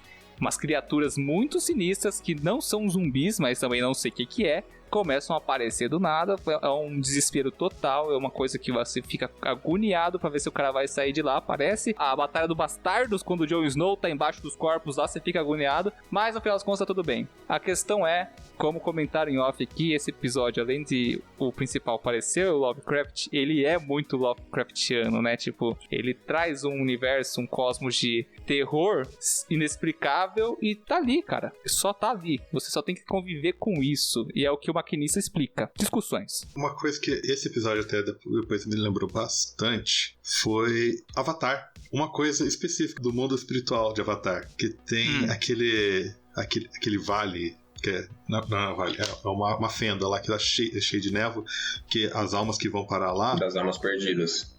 As almas perdidas. Tá, sei. Então, que acabam enlouquecendo. E da desolação, é alguma coisa da desolação, ofenda do desespero. Aonde o pessoal vai, é onde os espíritos. É a prisão dos espíritos. Quando o humano faz merda. O Almirante Zal tá lá. Uhum. O Nevoeiro das Almas Perdidas é uma prisão espiritual para humanos. Eu li sobre ela num texto antigo. O Nevoeiro, na verdade, é um espírito que infecta nossa mente e lentamente nos deixa loucos, nos aprisionando em nossas lembranças mais sombrias. Mas por que isso te lembrou isso? Porque o maquinista fala que aqueles bichos são pessoas que se perderam no mato e nunca mais conseguiram sair. E acabam definhando, perdendo a humanidade e virando aqueles monstros. E sempre que aparece alguém, eles tentam levar também. Por isso que ele me lembrou bastante do episódio. E o trem sempre perde vapor quando tá passando naquele lugar específico. Sim. Esse é um detalhe legal a ser observado. Ali, imagina assim, no mundo fantástico ali deve ser uma zona muito fina entre tecido da realidade e o mundo espiritual. Nossa, cara, não acredito que você trouxe preciso da realidade nesse episódio. Cara, eu senti que, tipo, ali é uma falha entre a realidade e o mundo a mais. O maquinista chega a comentar isso também. Eu ia usar o tecido da realidade no episódio do gigante para explicar uma coisa pra vocês. Mas que bom que você já trouxe o conceito agora, porque depois, quando for usar, vocês vão entender. Mas, tipo assim, eu achei esse episódio muito da hora. É muito legal, gostei da estética. Falando do estúdio aqui, pra dar o mesmo estúdio que fez esse episódio, ele fez aquele episódio da astronauta que fica vagando no espaço, tem que cortar o próprio braço. Nossa, aquele da agonia. É o mesmo estúdio, então eles sabem te dar essa agonia, essa claustrofobia. Mesmo no espaço, que é um espaço extremamente aberto, é uma claustrofobia invertida, e dentro da grama aí, que é uma claustrofobia como a gente conhece mesmo, né, de locais apertados. Só que tem uma coisa que me deixou meio tchan depois desse episódio. Eu achei ele muito bom, achei muito da hora toda a estética dele, a construção, etc. Mas, cara, se o maquinista já sabia que aquilo lá aconteceu outras vezes, por que ele não avisou o cara? Nada daquilo teria acontecido se o Pica-Pau tivesse chamado a polícia e o maquinista tivesse falado pro cara: não entra no mato de jeito nenhum. Aí o cara vai falar: mas por quê? Porque se o cara vai falar assim, ele não vai acreditar que tem monstros dentro do mato, fala, sei lá, os coiotes comem as pessoas que vai entrar nesse mato. E essas luzinhas? É vagalume, só não entra no mato. Ele não fala que é vagalume, de fato, ele fala que são... É o que o cara fala no final. Ele não fala, cara, eu tô falando que tudo teria dado certo se eles tivessem avisado pro cara, falasse que as luzes eram vagalume e que no mato tinha coiote que não era pra ele entrar. Aí o episódio não tinha acontecido, entendeu? Ele fala assim, cara, você vai falar isso pra alguém? Porque ninguém vai acreditar. Não, ele fala fala basicamente assim: por favor, mantenha isso daqui entre nós, não quero que cause desespero nos outros Passageiros. que cause não é desespero que ele fala, pânico nos outros passageiros. Ele solta essa pro cara. Então Mas ele fala de ninguém vai acreditar. Também, né? Eu não lembro de certinha a frase, mas ele fala basicamente isso. Mas assim, outro ponto que eu não tinha percebido é porque que o maquinista não falou: bicho, tem uns urubu do mal aqui que sai da terra e come seu pé. Se ele resolveria isso. Outra coisa é o maquinista falando assim, que não é sempre que o trem para lá, mas geralmente quando a caldeira perde a pressão, é sempre naquela mesma região.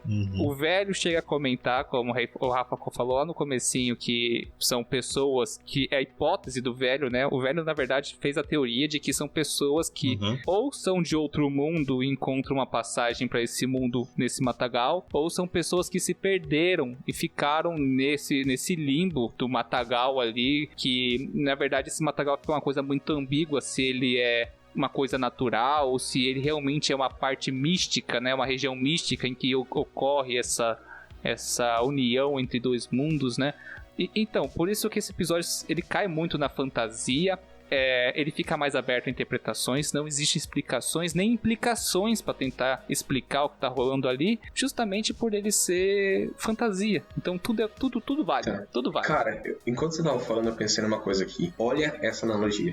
O trem, na verdade, é um barco. O maquinista é Caronte, a grama é o Rio das Almas e o cara, ele tá morto. E o maquinista, que é Caronte, tá levando ele pro submundo, pro Hades. E as pessoas que estão lá, elas estão presas, são as almas perdidas que ficaram presas no rio. São as pessoas que tentaram atravessar o rio sem as moedas. Velho. Cara, faz sentido. Porra, porque é uma coisa muito maluca você reparar também que no trem só tem ele no trem. Ele passa pelos vagões e não tem ninguém no trem. Não, eu acho que tem no comecinho ele vê um outro passageiro, só que a hora que o trem para, ele vai na cabine do lado lá e tipo assim, não tem mais ninguém em lugar nenhum. Não tem ninguém. Rola essa parada aí. Cara, mas, Rei, puta que pariu, agora você fez uma releitura do mito grego, do Caronte, do submundo, e pra pensar, é uma releitura mesmo, faz muito sentido, cara. Olha que legal. Esse estúdio não tem nada a ver com o da Raposa? Esse estúdio? Não. Não, porque daí faria muito sentido. Eu achei que era também, mas a da Raposa... deixa eu pegar aqui, eu tô com todos os estúdios abertos.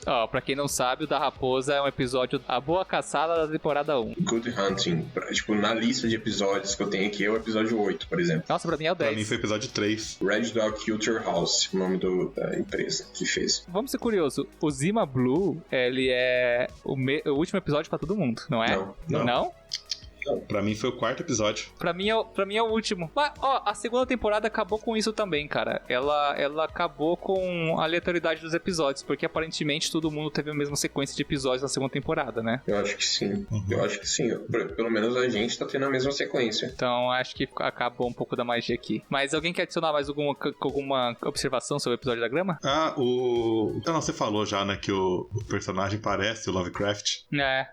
E a história é Lovecraftiana, né? Porque é um terror que você não vê e você não pode explicar, você não pode contar. E na verdade, quem tenta criar uma explicação nem sabe se é verdade ou não. É muito. Ele cria uma explicação na própria cabeça pra poder aceitar o que tá vendo. Sabe uma coisa legal? Existem histórias que a gente, quando elas têm furos no roteiro, a gente reclama, tipo assim, olha aqui, ficou um furo, ninguém explicou isso daqui. E às vezes isso é um erro muito grande numa produção, porque você deixa uma coisa passar que tira sentido de várias outras coisas. Agora, em contrapartida, tem obras que deixar esse furo de propósito é muito bom. É o caso da Grama Alta. Deixar isso em aberto é extraordinário, porque rola isso, uma conversa que você vai só criando mais e mais, fazendo releituras e show de bola. Um exemplo, só pra dar esse exemplo dessa criatura e tudo mais, que a gente tá falando bastante de Lovecraft, é um filme que você pode assistir hoje em dia, que é um filme muito bom, que é Cloverfield. Porra, verdade. Que tem a mesma estética, ele tem essa pegada, ele não quer te explicar qual é do monstro. Tem as continuações, o Cloverfield Lane 10, se eu não me engano, que é a continuação, que é muito bom também. Só o último Cloverfield Paradox que é meio blé, sabe? Ficou meio esquisito demais, né? Mas assim, o primeiro Cloverfield, ele tem toda essa estética, assim, e é muito bom. Cara, é um filme muito bom pra você entender um pouquinho melhor do que a gente tava falando, se quiser assistir. Vamos pro melhor episódio dessa temporada aqui, galera. Pela Casa. Sinopse rápida. Esse episódio é o mais curto de todos. É o mais engraçadinho, entre aspas, de todos. É basicamente um episódio de Natal. Duas crianças escutam o Papai Noel chegando com seus guizos e fala: vamos dar uma olhada. É o sonho americano. Na verdade é o sonho mundial. Só que aqui não tem neve nem Papai Noel, então já é o sonho americano de procurar o Papai Noel de madrugada enquanto rega sua... E é na Inglaterra. E é na Inglaterra que rola isso aí? Provavelmente, pelo sotaque. Então, sonho inglês. O sonho britânico, né, da galera de ver o Papai Noel. Então acontece o quê? Essas crianças descem com toda aquela temática do Esqueceram de Mim, né, de pijama, pantufa, descendo as escadas de madrugada pra ver o Papai Noel. E se deparam com uma criatura completamente horrenda, bicho. É um bicho de membros e mãos esquisitas, amorfas, aterrorizante. Nada parecido com o Papai Noel. É uma criatura que você veria e faria um cocôzinho na calça e desmaiaria em vez de ter a reação que as crianças tiveram. Mas enfim, as crianças tiveram uma reação de terror. Você teria uma síncope nervosa, pô. Exatamente. As crianças tiveram uma situação de terror e paralisia. Outra coisa, gritaram. Aí me perdi por que os pais não saíram correndo com uma 12 pra matar a criatura, mas para por aí. E essa criatura se aproxima deles, muito próximos ao rosto deles, e fareja, e só fala duas palavras. O nome da criança, bom menino, ou boa menina. Cada vez que fala isso, ele dá um presente pra elas, pega suas coisas e vai embora. Puf! Ele na verdade não dá, né? Ele vomita um presente pra elas. Não, ele dá, ele tem as mãozinhas lá que ele... Ele dá depois de vomitar eles.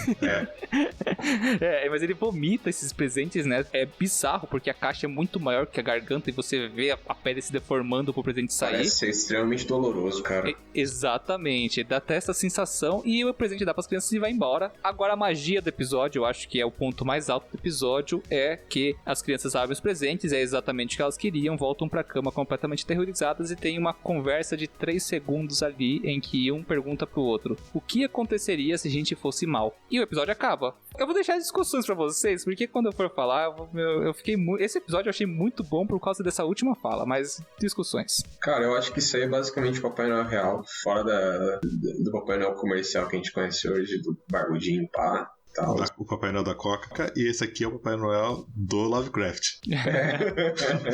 Tem o urso polar da Coca-Cola, certo? Bonitinho, branquinho, e tem o urso polar de verdade, que quando tá comendo alguma coisa tá vermelho, cheio de sangue e tripas espalhadas. É basicamente o Papai Noel que a gente conhece da Coca-Cola, e o Papai Noel real é aquele monstro que as crianças veem. Cara, assim, eu assisti esse episódio 2 vezes, e eu explico por que eu assisti ele 2 vezes. Porque na primeira, ele passou tão rápido que eu não tava prestando atenção. Começou o episódio, apareceu o bichinho, aí eu tava mexendo no celular, a hora que eu vi tinha acabado o episódio. Sabe? Então eu perdi uma boa parte dele porque eu fiquei mexendo no celular. Não foi um episódio que me atraiu muito, mas eu assisti de novo, só pra garantir e tal. Cara, a impressão que eu dou é isso que eu falei, mano, que é um sofrimento desgraçado que esse bicho tá passando pra jogar o negócio lá. Pra mim, ele é como se fosse um ser ou alguma coisa mística, sei lá, que tá, tipo, amaldiçoado a fazer aquilo pro resto da eternidade, entregar presentes pra crianças num processo extremamente doloroso. E é isso, entregar presentes e julgar crianças. E eu acho que se a criança fosse ruim, ele simplesmente ia... engoli-la em vez de... Não, eu acho que ele ia dar um carvão. Ia vomitar um carvão, daquela forma bizarra. Faz sentido, né? Não sei que você pensa que ele seja o Krampus, daí fudeu. Krampus? Krampus é o Papai Noel do mal. O Papai Noel dá presente pra criança boa. Krampus vem buscar as crianças más. Olha lá, a gente tem um novo helicóptero águia dando correções ao vivo. É Krampus. É Krampus? O Serpa mandou aqui. Valeu, Serpa. Vai ficar na edição, hein? A mesma coisa que eu falei do gelo. Isso pra mim vale só a estética, cara. Não curti muito, não levou muito lugar. Tá, é legalzinho, mas sei lá. Talvez eu tivesse meio com sono quando eu vi esse. Vocês são péssimos, cara. Melhor episódio. Cara, é o episódio mais curto, mas parece que é um dos que mais foi maçante, sabe? De assistir. Pra mim, eu quase desisti na série no primeiro episódio, mas como eu sabia que cada episódio se tratava de uma história independente, foi por isso que eu continuei. Mas o Pela Casa do Papai Noel, cara, eu achei um episódio genial, cara. Genial pela piada. Foi uma piada que foi contada devagar, mas foi uma puta de uma piada. Então eu achei, tipo, muito bom. E o lance do Papai Noel ser uma criatura completamente diferente do esperado também é uma coisa que me remonta à criação das lendas, né? Tipo, as lendas são construídas em cima de contos e fatos, né? Tanto que existe a lenda do Santa Claus, existe a origem do Santa Claus, e tem toda uma mitologia por trás disso que mistura um pouco de histórias inventadas com alguns personagens que foram fictícios em algum momento da história, né? Mas é muito legal essa quebra de expectativa do Papai Noel não ser o Papai Noel. E o mais legal ainda foi a discussão de que o que iria acontecer se eles não fossem crianças boas. E isso, pra mim, ganhou, tipo assim, no top 3, top 4, vai. Porque não dá pra deixar o Snow, o Esquadrão e o Gigante antes disso daqui, não. Mas aqui vem depois do Gigante. Cara, eu não gostei desse episódio. Não é que eu não gostei, cara. É que assim, é isso, sabe? É um episódio legalzinho, mas... É que não tem adrenalina que os outros trazem pra gente. A gente resumiu no nosso Kremlin. O que vocês acharam da temporada? Meh. É, cara. É que assim, eu acho que esse episódio, sem sacanagem, todo o episódio, ele acontece em 30 segundos. Que é o momento do bicho vira pras crianças, chega perto, vomita o presente, a criança pega, abre o presente, fala, nossa, era o que eu queria, ela deita, dorme, e é isso. Podia ser um trailer do YouTube. Mas a mensagem, cara, é a mensagem. É mais curto que uma propaganda do no YouTube. Não é, não. Mãozinha pro pra lá e pra cá. Não, mas só pra ser justo aqui, o episódio não é ruim. Só que é porque hoje em dia a gente tem essa parada que, tipo, ou a coisa é ruim ou ela é ótima, não tem uma coisa, um meio termo. Cara, vamos dividir em 5 pontos, assim. Ele, pra mim, é um episódio bom, ele é um episódio fechadinho, legal. Só que pra mim não é tipo, uau, quero assistir, sabe? Então, ele não é ruim, mas ele pra mim não é tipo, uau, também. Ele tá nesse limbo aí do meio. De 0 a 10, ele é um 6,5, 7. Por aí. Penúltimo episódio, galera. Gaiola das Loucas. Quer dizer, dos sobreviventes. De sobrevivência, né? Gaiola de sobrevivência. Ele é um episódio em que já começa numa guerra. É piu-piu-piu pra todo lado no espaço. Bem estilo de sei lá, StarCraft, e é isso aí. E no final das contas, esse cara leva um dano sério na sua nave e cai na lua mais próxima. Agora não sei se é a lua ou um planeta, mas ele cai num astro lá mais próximo, arrebenta toda a nave, e a missão dele é ir até um posto de sobrevivência em que vai acionar o resgate e alguém virá eventualmente buscá-lo, né? Fora isso, o planeta é deserto, nem atmosfera tem, é uma coisa muito esquisita, é quase se fosse a lua mesmo. Ele faz essa odisseia, chega até lá, nem mostra porque não é relevante. O problema é que quando ele chega e ativa essa nave, existe um erro no software do robô que gerencia essa base de sobrevivência, né? A base foi danificada. Bom, alguma coisa caiu nela, mas que acabou danificando a base toda. Exatamente. Ele pede o relatório, né, dos dados da base. Tudo ok, só que a hora que chega no robô, tem erro. E esse robô entende esse cara como um invasor, né? Ou não sei como foi interpretado ali, mas basicamente ele tem que eliminar esse cara. E a única coisa que esse cara pode fazer é ficar parado. E ele tá fudido, daí ele se machuca. E o episódio se desenrola a ponto de que ele consegue dar um ultimato lá no robô e dar uma de John Cena.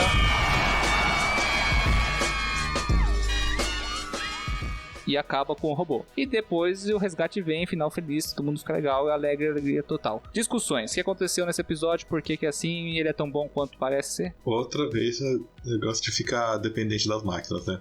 Eu não sei se também de estúdio, mas acho que esse episódio deve estar ligado diretamente com o Lucky 13 da primeira temporada. Porque o estilo de animação hiperrealista é muito parecido. E, sei lá, eu achei a estética muito parecida, cara. Não, o estúdio é diferente. O Lucky 13, ele é feito pela Sony Pictures. Nossa!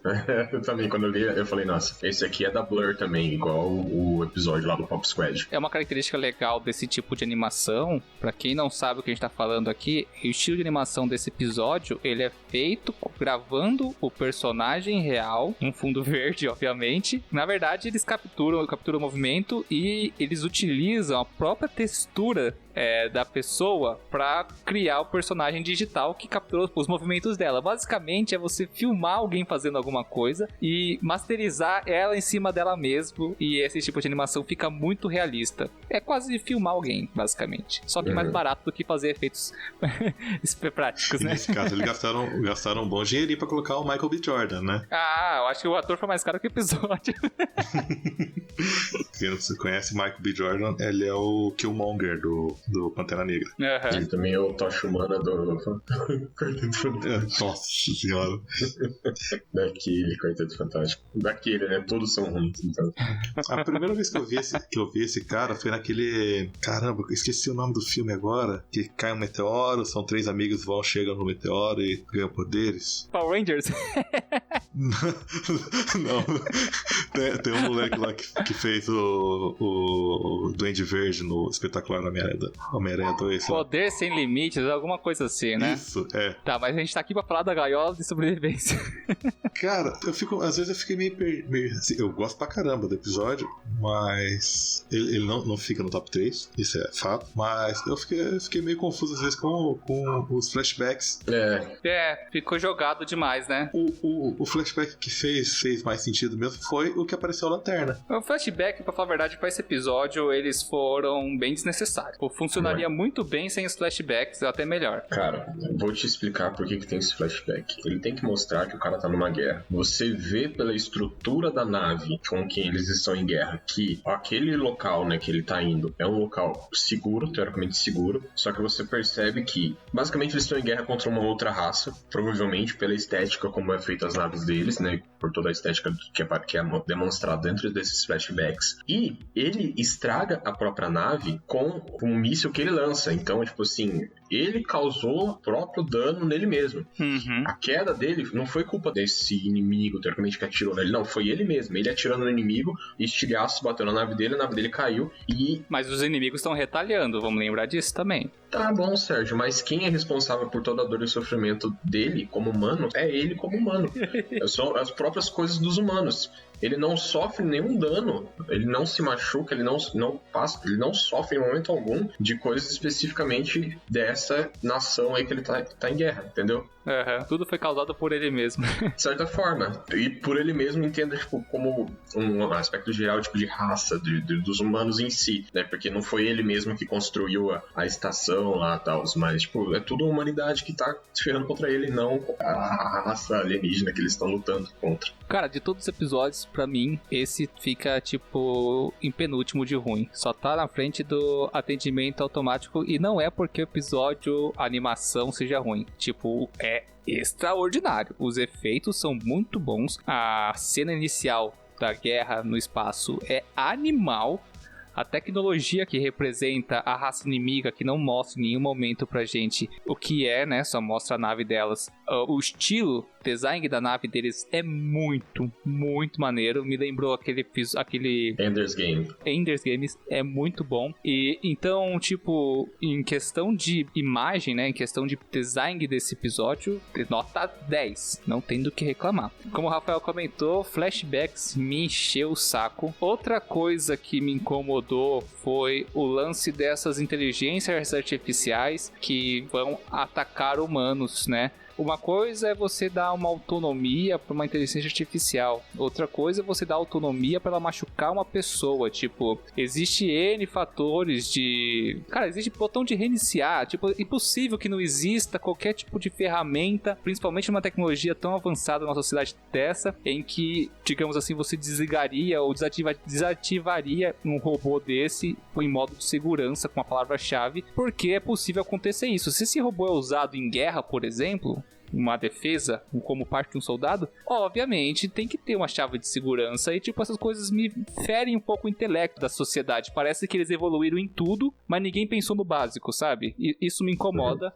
Me incomodou no primeiro episódio esse comportamento da inteligência artificial, e eu acho que joga um pouco o potencial humano de produzir coisas lá embaixo. Tipo, desconsidera várias coisas, porque deixa a gente continuar estúpido em relação à nossa tecnologia, mesmo que tudo em volta da gente evolua, incluindo a gente. e deixa coisas banais assim passarem pra se tornar episódio.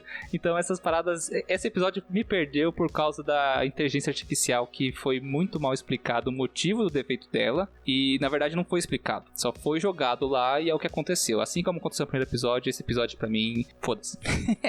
Cara, eu posso estar falando cagada, porque no momento do episódio, quando o robô lá vai atacar ele pela primeira vez, se eu não me engano, ele tá indo num painel pra reiniciar a parada lá do domo, pra entender o que deu problema e reiniciar a parada, só que ele não consegue porque o robô ataca ele e danifica a estrutura do painel de controle. Isso é ferir o intelecto da mesma forma, tipo, você vai colocar a única forma de desligar o robô num painel de controle que fica do lado do robô assassino, tipo... Não, era do outro lado da sala. E Sérgio, Ana Maria Braga foi atropelado pelo carro autônomo ao vivo, cara. Mas não foi o carro autônomo que escolheu machucar ela. E não foi o robô que também quis escolher machucar. Foi quem botou essa programação, né? Foi uma programação, cara. Não, um erro de programação que vai causar uma programação de assassinato, isso daí é... Não, você tem que programar isso em algum momento. Isso não foi um erro, não. É uma programação que tá lá pra evitar a invasão de inimigos. Então. Teve uma falha de autenticação lá, não autenticou ele e atacaram. Cara, tenta desbloquear seu celular e erra por 4, 5 vezes. E seu celular vai ficar bloqueado mesmo sendo você, porque foi um erro de autenticação. Eu tenho N formas de recuperar meu celular, cara. N formas. Então, o cara ia recuperar lá e o robô ataca ele. Em nenhum momento meu celular vai explodir por eu tentar recuperar ele. A não ser se... Mas enfim. Você tá. Cara, eu não vou nem discutir isso aí, não. Você tá muito.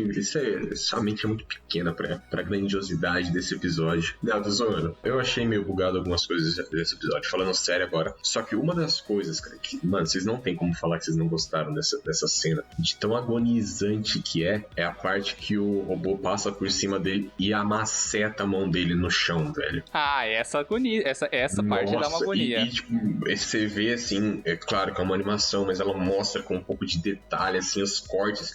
Aí ele vai levantando a mão assim, porque o robô não pisa inteiro na mão, né? Pisa parcial. Tipo assim, ele começa a levantar a mão com o dedão e o dedo indicador normal, aí os outros dedos caem assim, sabe? Tipo, que fica meio que pendurado, porque o robô amassou, quebrou tudo do dedo. Cara, essa parte foi extremamente agonizante pra mim. Eu olhei porque ela falou...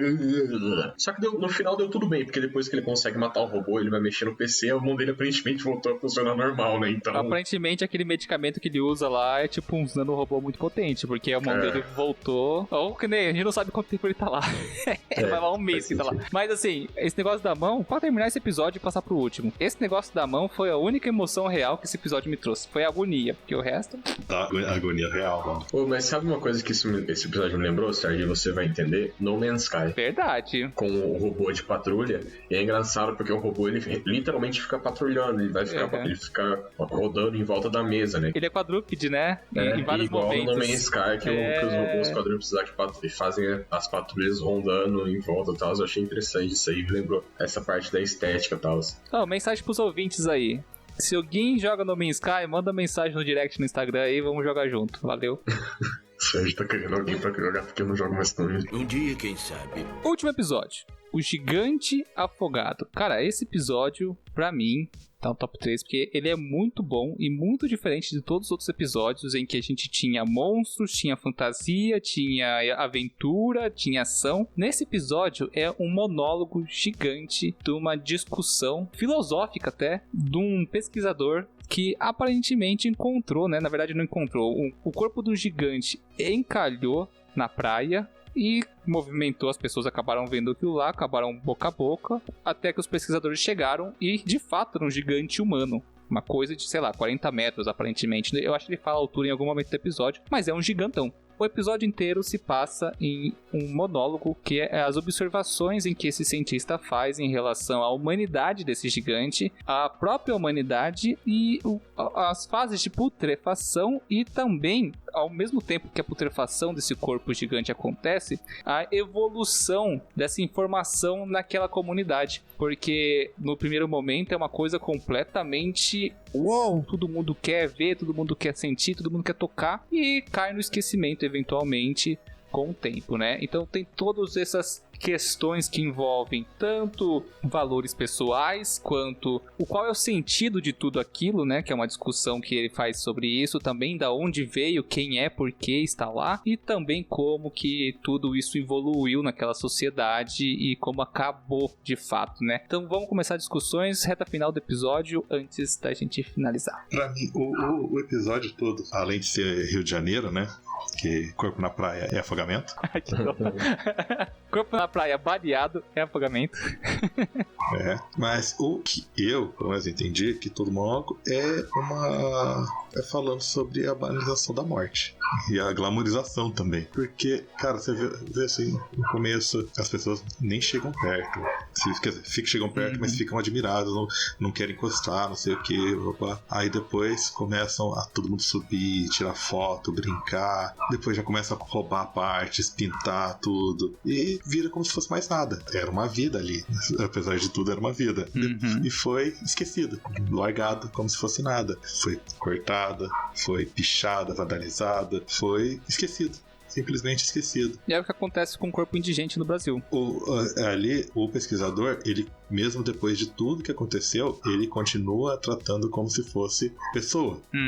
Ele é o único que se lembra, de fato, né? Quando a gente pode falar. É a única pessoa que se importa. Ele faz o papel da família, do morto. A Rafa me deu uma coisa importante que eu não tinha percebido. É legal bater esses papos assim, porque cada um tem essa visão e a gente acaba tendo opiniões diferentes, conforme vai escutando os outros falarem. Mas assim, em relação a esse episódio, essa relação da morte que você falou, que as pessoas acabam não esquecendo, mas apegando de certa forma, conforme o tempo vai passando, eu acho que a aceitação, né, faz parte disso. E isso me remeteu a uma coisa, aquele filme da Disney, um filme que se passa no mundo dos mortos mexicano, Dia del Muerto, sabe? Ah, sei, Coco. Viva, a vida é uma festa. Que a mensagem do filme basicamente é que as pessoas morrem, elas só existem no mundo dos mortos enquanto a última pessoa se lembrar dela, né? Quando mais ninguém se lembra dela, meio que ela morre de novo, né? E vai pra outro lugar. Eu sei que não tem nada a ver uma obra com a outra, mas esse seu comentário em relação à aceitação e desenvolvimento da evolução da morte na cabeça das pessoas agora me remeteu a esse filme, porque realmente faz um sentido. O único que se lembra do corpo, de fato, era o pesquisador, e conforme o episódio acontece, né, você vai percebendo que a própria sociedade em volta vai esquecendo do fato original, né, e aquilo começa a se tornar uma lenda naquela comunidade, começa a se tornar uma história, e começa a se tornar um monstro marinho, começa a se tornar a baleia encalhada, começa a se tornar várias coisas, mas nenhuma delas é a verdadeira, que era um gigante humano encalhado, que a gente pode estar entrando em outra discussão ali pra frente de que de fato não era um gigante humano, é só uma analogia a alguma outra coisa que a gente pode usar realmente como isso, mas até a característica do pinto do gigante que tá num circo no final do episódio, e o próprio autor comenta que ele foi mutilado, espalhado por toda a região, poucas pessoas se lembram do que aconteceu de fato, e até mesmo o pinto do gigante, que antes era uma coisa magnífica e hoje tá num circo e é tratado como um pênis de baleia, né? Porque até mesmo as pessoas esqueceram disso. Tipo, faz muito sentido porque cai nesse pensamento de que não só em relação à morte, a gente também tem a evolução do ator principal ali, né? Do personagem principal, que é o pesquisador que tá escrevendo em seu diário, e todo o receio dele de se aproximar do corpo, enquanto as pessoas já estão subindo no corpo, e depois a primeira vez que ele tocou no corpo, e quando ele subiu no corpo de fato, e ele vai descrevendo tudo isso como uma parte da evolução dele mesmo em relação àquele acontecimento, porque ele parece ser o único a se questionar quem era aquele cara e da onde ele veio. E tipo, ele é o único que permaneceu com essa dúvida e tentou compreender, enquanto a sociedade, quando se depara com algo que não sabe explicar, vira história e vira lenda, e na verdade, se tem algo palpável ali, acaba sendo, como eu posso dizer, cara, que nem você achar, tipo, um barco naufragado na praia. As pessoas vão começar a levar tábuas de recordação, vão começar a levar objetos de recordação, até que chegar a certo momento não vai sobrar mais barco nenhum, porque ele vai estar em todo canto. E no final das contas, aquilo vai ser uma história individual para cada uma dessas pessoas. Obviamente, vão aumentar e modificar passagens, dependendo da pessoa para quem você perguntar. E séculos depois, ou apenas, pode ser poucos anos depois, a história verdadeira ninguém vai saber se não houver um registro oficial. Meu pensamento foi esse mesmo. Caraca, eu achei que a gente ia só ficar na alegoria da baleia. Nem caí nela, pra falar a verdade, né? Eu acabei entrando em outra. A alegoria da baleia é uma boa, pra você... Fala aí a alegoria da baleia. A ideia é de que, no caso, né, a gente veja um gigante, porque a gente tá... Tudo que a gente acompanha é pela voz e, teoricamente, olhos do narrador, né? De como ele encara aquele gigante que ficou encalhado na praia. Porém, não necessariamente aquele gigante seja literalmente um gigante com formato de humano, né? Um gigante humano, como a gente costuma conhecer das fantasias e tudo mais. E ele pega nessa questão de que seja como se fosse uma alegoria realmente para o caso de uma baleia, em que as pessoas, no primeiro momento, ficam maravilhadas e depois eles perdem o respeito, né? Por aquilo, começam a vandalizar, tem os caras pichando o gigante, depois chega o pessoal e começa a cortar, a vender as peças, e tanto é que no final ela tem o pênis de baleia lá no circo, né? Então tem toda essa questão que a alegoria de ser um gigante, mas no caso apresentando como se fosse uma baleia ou qualquer outra coisa. Mas sim, também é uma pegada que eu imagino que seja essa questão da relação com o ser humano com coisas incríveis e fantásticas. Cara, o pior é que assim, vocês comentaram bastante da morte, era uma coisa que eu nem tinha pensado exatamente nisso. Pra mim era muito mais uma relação com coisas fantásticas e incríveis que com o tempo, independente do quão mais incrível ela seja, com quanto ele esteja relacionado, tipo, não importa o quanto ele foi incrível para as pessoas, elas ficam entediadas com o tempo. Aquilo lá passa a ser banal, ser futilizado, sabe? A ponto de ter sido vandalizado e tudo mais, e praticamente esquecido, como no exemplo da série, por uma coisa extremamente incrível, fantástica, que por mais fantástico e incrível que tenha sido, com o tempo, ele acaba sendo esquecido, só não por nosso querido narrador, autor aí. A analogia da baleia faz todo sentido, mas assim, em certo momento no final do episódio, em que ele tá viajando e tá contando o que aconteceu, aparecem vários ossos, que ele passa na frente de uma lojinha, tem um osso de fêmur lá, ele passa em outro lugar, tem uma vértebra, ele passa em outro lugar, tem outro osso, que até aí pode ser osso de qualquer bicho. É a questão que ele passa numa casa, em um momento, numa fazenda, em que tá o crânio humano gigante lá colocado, né, tipo, embaixo de uma lona, tipo, a pessoa roubou a cabeça e colocou uma lona em cima, apodreceu, sobrou só o crânio. Então, a analogia da baleia faz muito sentido quando você coloca que você está lendo o diário de um cara, e aquelas palavras, aquele é o ponto de vista dele. Então, o gigante gracioso pode ser uma pessoa, quanto pode ser uma baleia azul, por exemplo, né? É muito legal, gente, pra pensar que é como você ler um livro. O jeito que você conta uma história, ela tá sendo pelos seus olhos, e as suas palavras podem ser interpretadas de formas diferentes por pessoas diferentes, em épocas diferentes, em regiões diferentes. Então, é que nem você lê um livro antes de ver o filme. Você cria toda uma estética na sua cabeça sobre as criaturas, os personagens e o mundo que é descrito ali. Só que quando alguém faz um filme, você absorve aquelas imagens e depois, quando você lê o livro novamente, parece que você foi contaminado pela estética que alguém já criou, né? Que é a estética do filme, não é mais a estética da sua imaginação criando a partir do que o autor descreveu ali. Então, cara, me pegou agora. Me pegou legal nessa aí. É a interpretação, pode ser uma baleia mesmo. Acabou, é isso aí. Desmistificamos o episódio, não é uma baleia.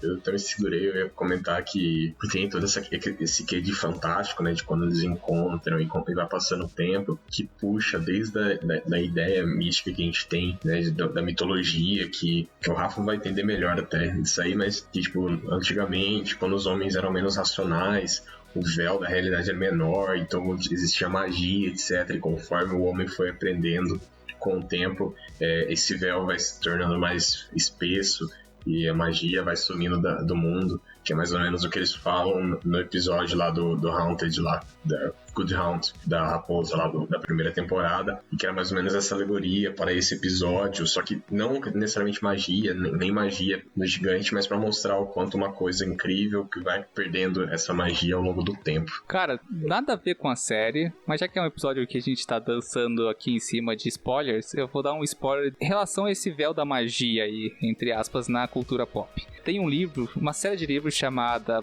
Príncipe dos Espinhos, Rei dos Espinhos e Imperador dos Espinhos. Esse livro é muito bom, se passa num mundo assim, esteticamente medieval, né, que as pessoas ainda usam, não existe armas de fogo, usam ferramentas básicas, é medieval, tudo mais. A questão é que nesse mundo se passa no mundo pós a Guerra dos Mil Sóis, né, que teve uma Guerra de Mil Sóis que resetou a humanidade lá em certo ponto e eles vivem lá no medieval total. O fora do livro é que conforme você vai lendo o livro, você percebe que o mundo que eles estão é o mundo pós-apocalíptico do mundo normal e a Guerra dos Mil Sóis foi uma guerra nuclear. Mas tem muita magia, tem morto-vivo, tem um monte de coisa nesse livro, né? Nessa história explica pra gente de que durante a Guerra dos Mil Sóis, a tensão no mundo foi tão grande que rompeu o tecido do nosso mundo com a magia. Daí a magia retornou pro mundo após a Guerra dos Mil Sóis. E é a história que o livro conta, só que é só um paralelo, não tem nada a ver com o episódio, foi um paralelo com o comentário que você fez aí, cara. Mas é muito bom esse livro e recomendo demais, cara. Uau! Muito bem, galera, agora que a gente terminou de falar de todos os episódios da segunda temporada, já deixar aberto aí pros ouvintes. Muito obrigado a todos que seguiram a gente até agora, né, nessa discussão que acabou viajando para vários pontos, mas valeu a pena. Vai ser muito bom se vocês deixarem um feedback pro, quem sabe, um episódio sobre a primeira temporada. E eu acho que agora a gente pode chegar no ponto de que considerações finais, mas contudo, eu quero que vocês escolham um episódio, independente de qual temporada foi, mas escolham um episódio que vocês recomendariam como melhor pra pessoa começar a assistir essa série e falar assim, agora tô preso e vou terminar. Qual que é o melhor episódio de todos pra vocês? E por quê? O melhor episódio pra pessoa começar a assistir são duas coisas totalmente diferentes. Exatamente. Não, eu quero que você fale assim, esse episódio que a pessoa vai assistir vai ser o episódio que vai prendê-la pra série toda. Pra mim, o episódio que me prendeu de vez mesmo foi A Boa Caçada, da primeira temporada. A da raposa, né? Que tem toda uma estética de animação tradicional, steampunk, magia, e tem uma raposa de 9 caudas. É o Naruto! Mas, cara, essa segunda temporada a gente tem episódios muito bons. O Gigante, pra mim, é o melhor. São os 3 melhores da segunda temporada: Gigante, Neve no Deserto, Snow in the Desert e Esquadrão de Extermínio. Pra mim, nessa ordem são os 3 melhores. Mas a expectativa tava tão grande pra segunda temporada que acabou, eu achei ela meio... talvez, porque os episódios que não foram bons foram totalmente pra mim. Se você for ver, são 3 episódios fodas, mas 3 episódios bons e 2 episódios totalmente pra mim. Era a consideração final pra você estimular a pessoa a assistir e você deixou ela toda coitada. Tudo bem, mas é isso que eu tô falando, que a minha expectativa era muito grande, por causa da primeira temporada tem muitos episódios muito bons. O que você aprendeu com isso? O que? Expectativa é uma merda. Expectativa é uma merda. A gente fala, não cria expectativa, mas cria, não tem como. Ainda assim, eu recomendo que qualquer pessoa que goste de histórias fantásticas, que independente de qualquer coisa, são histórias fantásticas, dê uma chance. Assista pelo menos 3 episódios variados. São episódios curtinhos, são... Cara, se o cara começar na primeira temporada e assistir 3 episódios, ele já era, tá preso pra sempre. Por isso mesmo. Mas pode ser 3 episódios de qualquer uma das temporadas, cara, que vai valer a pena. Rei, considerações finais. Primeiro, o episódio que me prendeu na série foi o primeiro episódio que eu vi, lá na primeira temporada, que foi o The Witness, que é a testemunha. É um episódio que, pra mim, o estilo da animação é muito da hora, a história da animação é muito da hora. Acho que foi o primeiro episódio que eu vi. É um episódio bem frenético, assim, eu gostei bastante dele. Só que, igual eu falei, o episódio que pode ser o que te prende não é o melhor, assim. Porque pra mim, eu acho que, sei lá, gostei. Eu tenho muitos episódios que eu gostei da primeira temporada. Mas eu quero o top 1. Então, aí eu fico entre 2 episódios que seriam os melhores. Que é o Zima Blue e Secret War. Putz, Secret War é tesão, né, cara? Nossa, é um episódio muito bom, cara. Eu já vi umas 3, 4 vezes esse episódio. Eu nem imagino por que você gosta tanto de Secret War, camarada Reinaldo. Nossa, cara, aquele episódio é muito massa, velho. É muito bem feito. A história Ô, seu safado, você fez o RPG baseado nessa desgraça? Não. Eu fiz um Agora RPG faz baseado em... Não, foi baseado em Arquivo X. Ah, bom. Foi Arquivo X. Caralho, eu vou escrever um RPG da Guerra Secreta, velho. Vai ser muito bom e vai ser frenético, cara. Quem quiser participar, manda mensagem pra mim. Vamos pegar uns ouvintes e jogar um RPG de ficção? Bora. Mas e o episódio, cara, do Zima Blue é um episódio muito, muito bom, cara. Muito, muito, muito, muito bom. Realmente, o Zima Blue, ele é um episódio que você constrói um pensamento e desconstrói ele de repente. Puf, é muito bom. Mas uma coisa que eu digo que o Zima Blue não acho que seja um episódio muito bom pra pessoa começar a assistir. Não. Realmente, é que nem o gigante. Não dá pra pessoa começar pelo gigante, Exato. Porque eu acho, senão a pessoa vai ficar já... É perigoso ficar deprimido. Sim. Eu acho que assim, tanto o Zima Blue quanto o Gigante, por exemplo, são episódios muito bons quando você já tá preso na órbita de pensamento, na estética da série, que embora sejam episódios diferentes, né, tipo estética toda diferente, etc, de desenho, animação, ele tem uma órbita assim semelhante que para em todos os episódios. Então a gente tem essa questão da pessoa não começar por ele, talvez não seja a melhor opção. Muito bem, deixa eu dar minha recomendação pra iniciar a série com muita atenção logo de cara. Eu acho que na segunda temporada não tem nenhum episódio que eu vá recomendar pra alguém começar a série, mas na primeira temporada, o episódio que me prendeu forte pra caramba foi aquele Para Além da Fenda de Aquila, que em inglês vocês sabem o nome aí, eu não sei, o meu tá tudo em português aqui. Qual que é o nome em inglês? Beyond the Aquila's Rift. Cara, esse episódio é do caralho. Pra mim é o melhor, cara. Pra mim é o melhor. Não é o melhor. Ele fica empatado em melhor, mas assim, pra recomeçar, pra aprender a pessoa, eu recomendaria esse daqui, Para Além da Fenda de Aquila, que é muito bom. E também, depois que você assistir aquilo lá, já cai de cara na Noite de Pescaria, porque além da história desse episódio ser muito bom, a estética dele, eu acho que de todos os episódios, a estética e as cores dele são as melhores, mais bem trabalhadas, assim. É uma animação 3D assim meio esquisita, mas o trabalho das cores e daquele oceano fantasmagórico que eles criam no deserto é uma coisa que é muito bonita de se ver, então tá aí. Galera, são 2 episódios que vocês têm que começar, mas comecem pela Fenda, porque é o melhor de todos. Tá, gente, então, beleza, já concluiu esse episódio, gente, muito obrigado a todos que acompanharam o episódio até aqui, muito obrigado a vocês que participaram também, e não se esqueça de deixar o seu feedback pra gente, não esqueça de seguir nas redes sociais, e não esqueça de curtir esse episódio no agregador que você tá escutando, vai ser no Apple, põe um coraçãozinho, se for no Spotify, segue a gente, vai ajudar muito a gente.